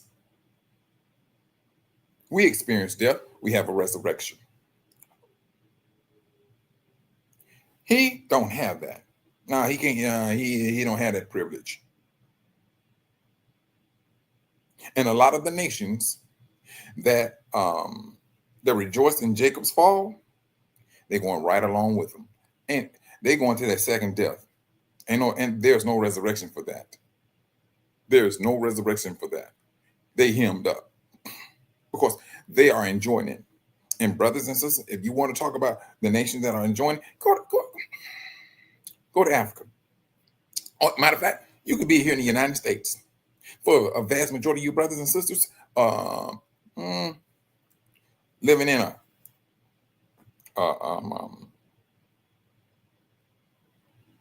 Negro neighborhood, look at the gas stations. How many are owned by you, people of color? Near about 0 to none. It's going to always be a foreigner in your neighborhood making money off of Negroes.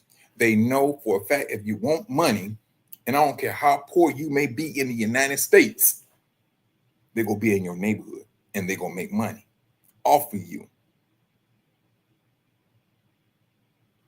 That's that wooing. That's that rejoicing of Jacob's trouble.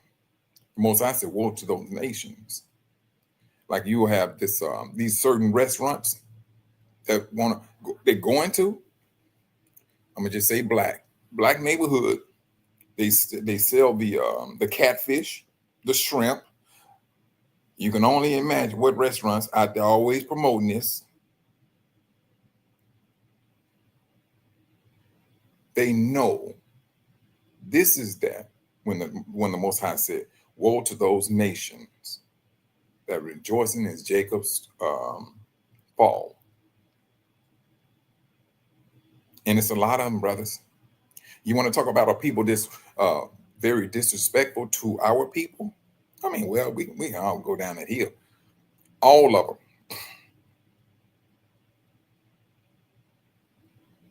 Some come in as missionaries, walking about as if they come there to do the Lord's will.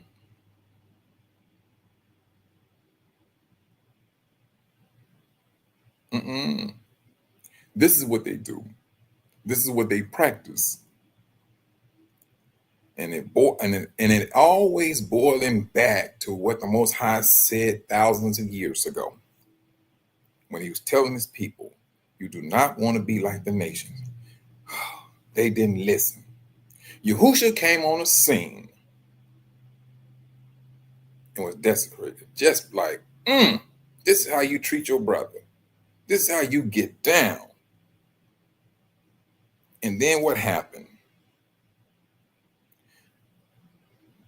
The same type of suffering Yahushua went through, you Negroes here, born and raised on this land of captivity, went through the same thing he went through. What are those trees called? The weeping willows. The tree. When you all look at these, like when some of you brothers and sisters see the movies, the weeping willows, the trees, brothers and sisters, that's prophetic. That's in the Bible. And truthfully, especially roots, whether they knew it or not, they had those trees in their series or the movies. When anytime you're dealing with some slavery, they will always have those trees. And those trees are in line with the scriptures. So if you run up on one of your family members, ask them what do the weeping willows have to do with Israel?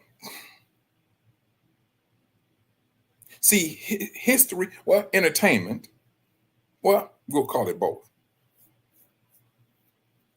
The history of slavery has scriptures written all in it. They know it. And whether they are doing it knowingly or unknowingly, that remains to be seen. But we know for a fact these are the places where our forefathers stayed, lived at, suffered at. We have that history. We have that knowledge. That's what we have.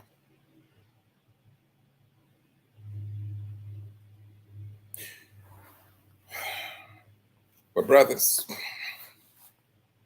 this is my encouragement.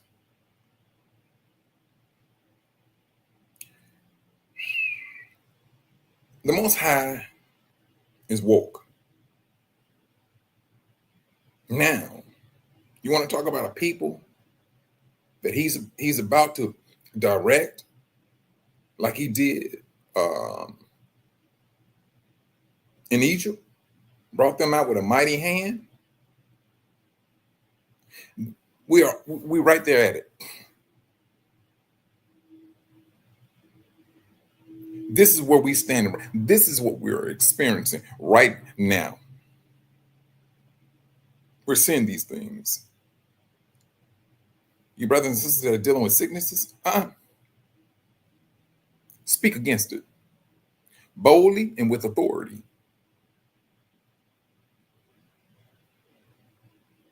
And along with speaking against any type of sickness, brothers and sisters, let it start in your mind first.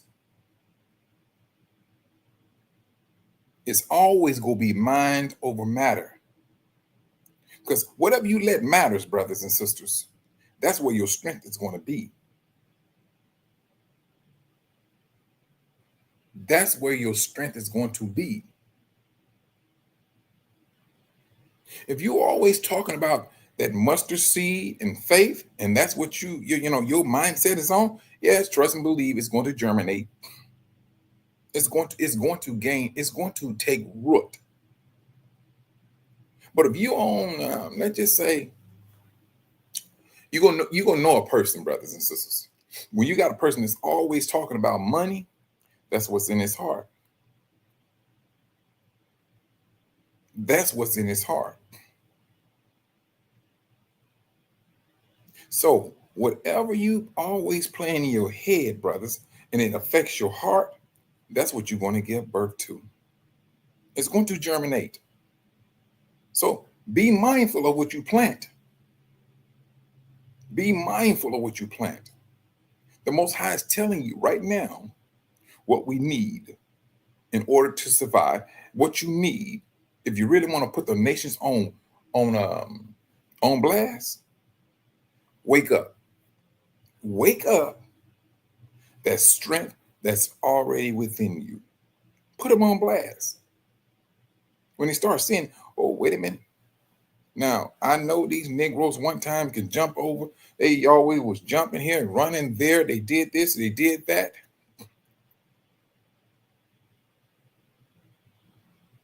Yeah, this is what the world is accustomed to about you. These Negroes, they can run. I mean, they can run. They can play basketball, football.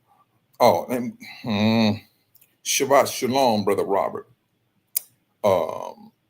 Tennis. They seeing this. They seeing these things. Who are these people? We try to keep them down. They keep on fighting to stand up. And you do not see this small group of people doing these things on a global scale, no matter where we at. but you brothers and sisters here, this is what we have done. We have that history. And like I said, brothers, I always ask yourself this question. What is it that is in these people, what did it say? 14.3% of the United States, these so-called Negroes. What is it about us that they gotta lie, cheat, desecrate, trample? There's something about us. I'm telling you, there is something about us that the world knows they do not want to get out. Yes, I understand it. They can sit up here and talk about deportation of Negroes already. Now, brother, I'm about to go down another road. Let me go up this hill just a little bit. Do you really truthfully think that the devil, and he knows as long as Jacob is in oh yeah, Sister Cynthia, what are you talking about? Hold on. It's in our blood. But there's a power that they do not want to get out. Now, granted, yeah, I mean, brothers and sisters, the brothers and sisters in Africa, they know that there's something about us, and they know that there's some things that we flat out just don't play with. We just don't entertain it.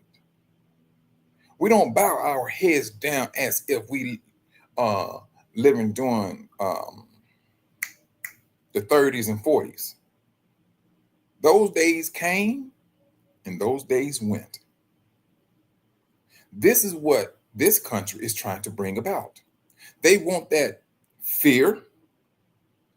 Now, what they want is what the devil wants. The devil knows exactly who he needs to go to get, to help orchestrate the fear.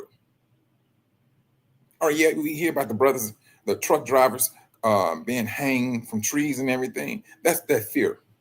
But now it didn't work for them. It didn't work. They got anger. That's what they got from us. They got a concern. That's what they got from us. And they also got people who start analyzing how they possibly could have pulled that off. Oh, yeah. That's Israel.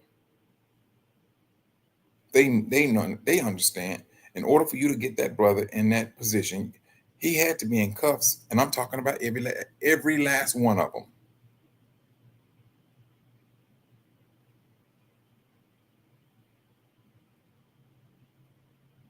This old wicked system, brothers, whatever is going to happen on this planet concerning us, it would appear, and I could be wrong, brothers, I could be wrong. It appears it's going to start with us first and foremost.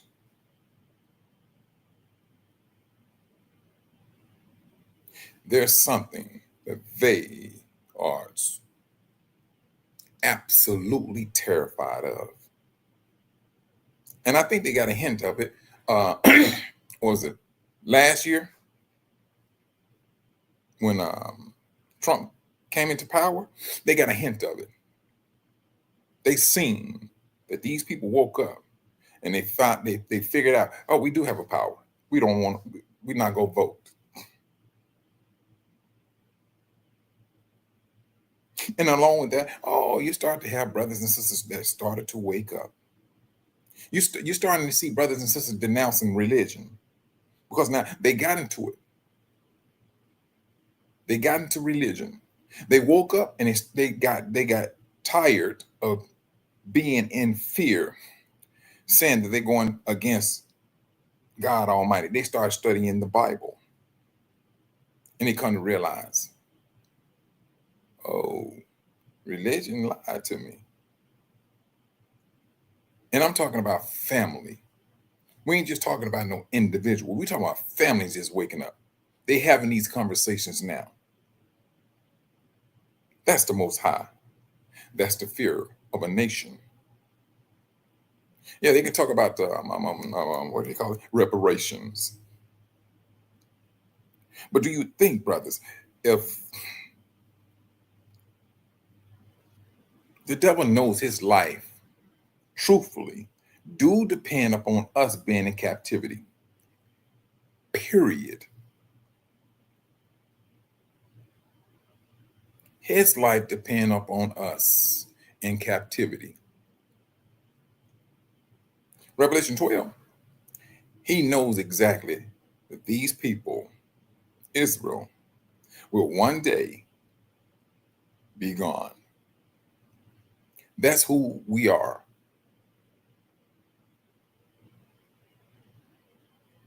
And that day is right upon us. Brothers, dealing with sisters, dealing with any type of sicknesses, do what you're supposed to do to heal yourself. Speak on it. You going to fight. You go be in the fight with your flesh. You go off the top. You're going to be in, but just keep speaking on it. Keep speaking on it, because eventually you go win. One thing the mind cannot do, the one thing the flesh can't do, it can never supersede your mind. You have that power to think what you want to think. Doing, that's going to be a battle, because now you're dealing with that flesh. But the more you think about what you want to do, because eventually you're going to do what you need to do and that you should do so that you can continue to live. That's what you're going to do. Life and death is in the power of the tongue. Do you believe it? Brothers and sisters, you all be safe out there. Continue to pray for your brothers and sisters. Brothers, sisters, we are always at war. And this war that we got, brothers, is called forgiveness. That's a war, brothers and sisters. Ooh, that's one of the, you literally got to throw blows at yourself so that you do not let that hate hit your heart. It hit your heart, that can be serious. That can be very serious. When the Most High say forgive, brothers, trust and believe, it's for a legitimate reason. Because each and every last one of us react to stress in different ways. And the Most High, he's already seeing it. This person did this and did that, but the Most High looking at, he did, truthfully, the Most High, he was wrong for what he did. But I see why he or she did what they did. But the Most High is telling you to forgive, because he's seeing the big picture.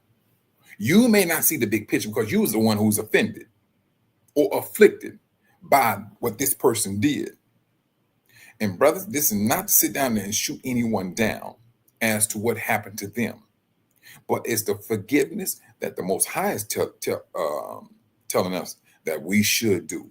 Yeah, we are at that particular time. This is the reason why forgiveness is it's on the plate. It's right there in front of you. This is what the Most High wants you to do. He wants you to pray for your family. He wants you to forgive them, ask the Most High to bless them, and that you do not bring whatever they did back up. He said, forgive them from the heart. Now, brothers, we are affected by this. I'm going to tell you the reason, because movies. Oh, what are the movies? Oh, they always showing somebody returning vengeance. Always. That's just to keep you heated, That's just to keep you away from forgiveness. The devil understands the strength of forgiveness. He knows exactly what it is about. He does, and he don't care. He wants your life. He wants your blood. Don't be like Esau, brothers. Know what you got. Hold on to what you got. Because you don't want to be sitting right here crying, talking, oh, I knew I was royalty, but I love my flesh. Man, don't get yourself hemmed up.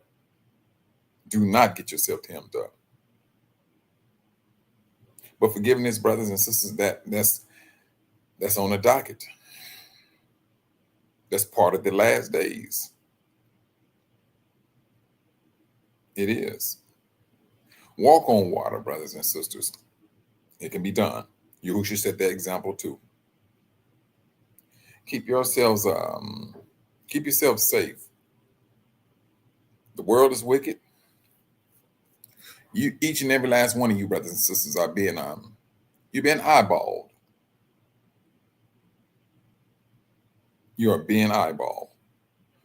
Brother Earl, Shabbat Shalom. You've been eyeballed. The world is watching. The Most High is watching as well as the angels. They want to see how you turn out. They want to see your faith in the Most High. And yes, brothers, and like I said, we are a special people. We are. When I say we are a spectator to what the angels are seeing. They seeing the loyalty of our brothers and sisters. They seeing the hurt. They seeing the pain of what we're going through. And they're also seeing a rejoicing. They seeing the birthing of a nation. They seeing these things. They just wait on that. They just wait on that call from Yahushua to gather his people from the four corners of the earth. That's it. That right there is going to bring about a total different system for Israel, that is. For Israel. Brothers, believe in the Most High. When he said all these things that we can do, let's do them. He's saying it. This is what we need to be doing. I know a lot of us have seen death. We've seen suffering. We are accustomed to that. Suffering. We are accustomed to fear and accustomed to death. Everything was put in place to keep us in place in fear. With this awakening, yes, we must stay humble and we must stay awake. We should, off the top. We should not fall back from this awakening, brothers, because when you fall back, all you did is fell into Esau's pocket. He did not recognize his gift of being the firstborn. He did not. But when he got down to it, he knew. A lot of people say that Jacob stole the birthright. Jacob did not steal no birthright. It was willingly given away. And then they say him and his mother tricked. All right, but the one who reneged on the agreement was Esau. He reneged. He went and said, okay, got the soup. What is the birthright? Boom, he went on about his business. But now, Father said, I'm getting old. I'm getting close to death. Hey, go do this here so I can go ahead and bless you. What you say? What? He knew he sold his birthright to his brother, but he tried to renege silently because, yes, it was his mother. She heard it. And she knew about Esau giving his birthright away to Jacob. Oh, oh, shucks. Hold on for a moment. Hold on just for a moment.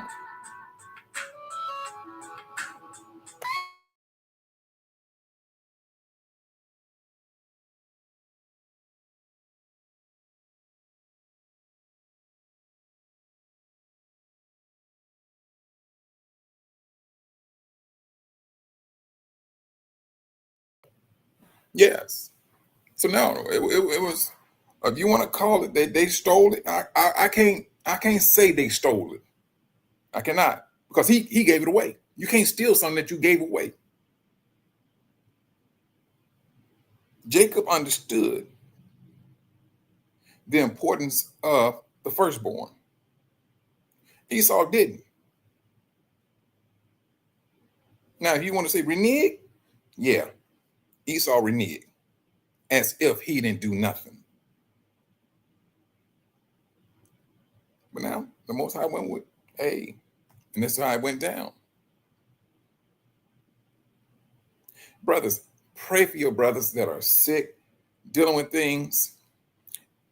Brothers, don't be scared to pray for a brother or sister that you know that is dealing with a sickness such as cancer, that person gets well. Don't be scared to pray that way. We pray and ask the Most High to heal this person and things of that nature. Brothers, there's no shame in praying for your brothers, for them to be healed. There's no shame in it. Why should we be cutting off the Most High's hands? He told us, you have the power of life and death in your tongue. Speak life, brothers. Good night. I mean, we did the death part, and that was all the negative. Talking about your brothers and calling the sisters out of her name and everything. We experienced that. And that curse came about too. We felt that curse. Yes, we did. So now let's start to feel the blessings of each and every last one of you brothers and sisters' tongue. Let's start to feel it. Pray for these brothers and sisters. You may not know what's going on in brothers and sisters' lives. Pray that the Most High bless them in anything that they're doing for his glorification. That's how we should be praying for our brothers and sisters globally. If you know of a brother whose money looking funny, pray about that, brothers. If you know about a brother who is absolutely going through some things with some type of sickness, you pray for that brother from the heart. I'm telling you, brothers, there's a healing that goes right along with what you say. And the more you do it, the stronger you become. You're just not helping the brothers. You're helping yourself at the same time, because now you are becoming stronger in faith with the Most High. He's starting to hear your words. When the Most High starts to hear your words, oh yeah, you got some type of relationship with him. And this is what we want individually, is to have that relationship where the Most High hears your words. You praying over Brother Earl. He's hearing your words. Now that's a relationship that each and every last one of us may be designed for, and should be out there to be doing it that way. But don't be scared. Don't be fearful. We got to get away from this, brother. We gonna have to get away from fear. And truthfully, who's going to dictate what you say about your brothers and sisters and pray about your brothers and sisters? No one. Those are your prayers to the Most High. And let them go up to him. And at the same time, fall back and glorify the Most High. Because it's going to happen. he will be glorified.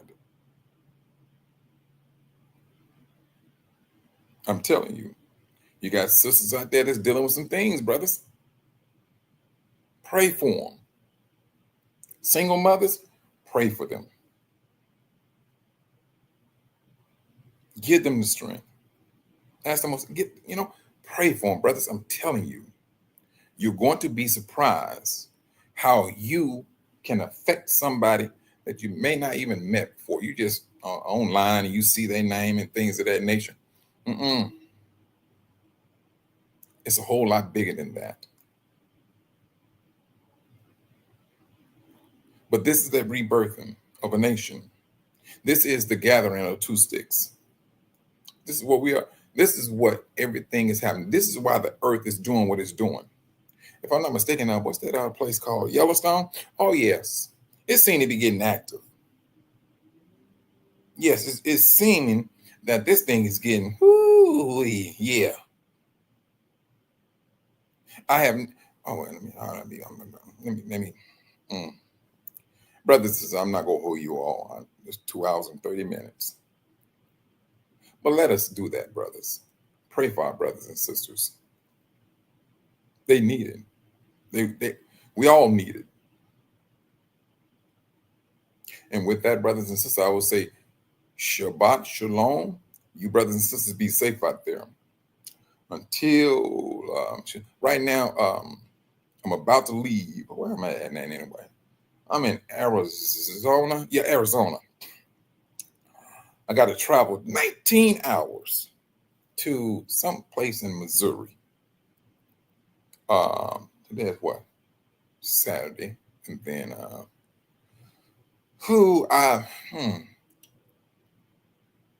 I hope to do another live sometime tomorrow. Yeah, because I know good and well I'm not going to be driving on 19 hours to another city. I will pull over and get a hotel quick and rest up. So I hope to do another live tomorrow, and I will try to post it today. But until then, brothers and sisters, you all be safe out there. Keep your head on a swivel. Release that power that's within you, brothers. Dude, look out for a brother. Release the. I know one of you brothers and sisters got it. I know it. Y'all got it. You holding back. And on that note, you brothers be safe. Shalom.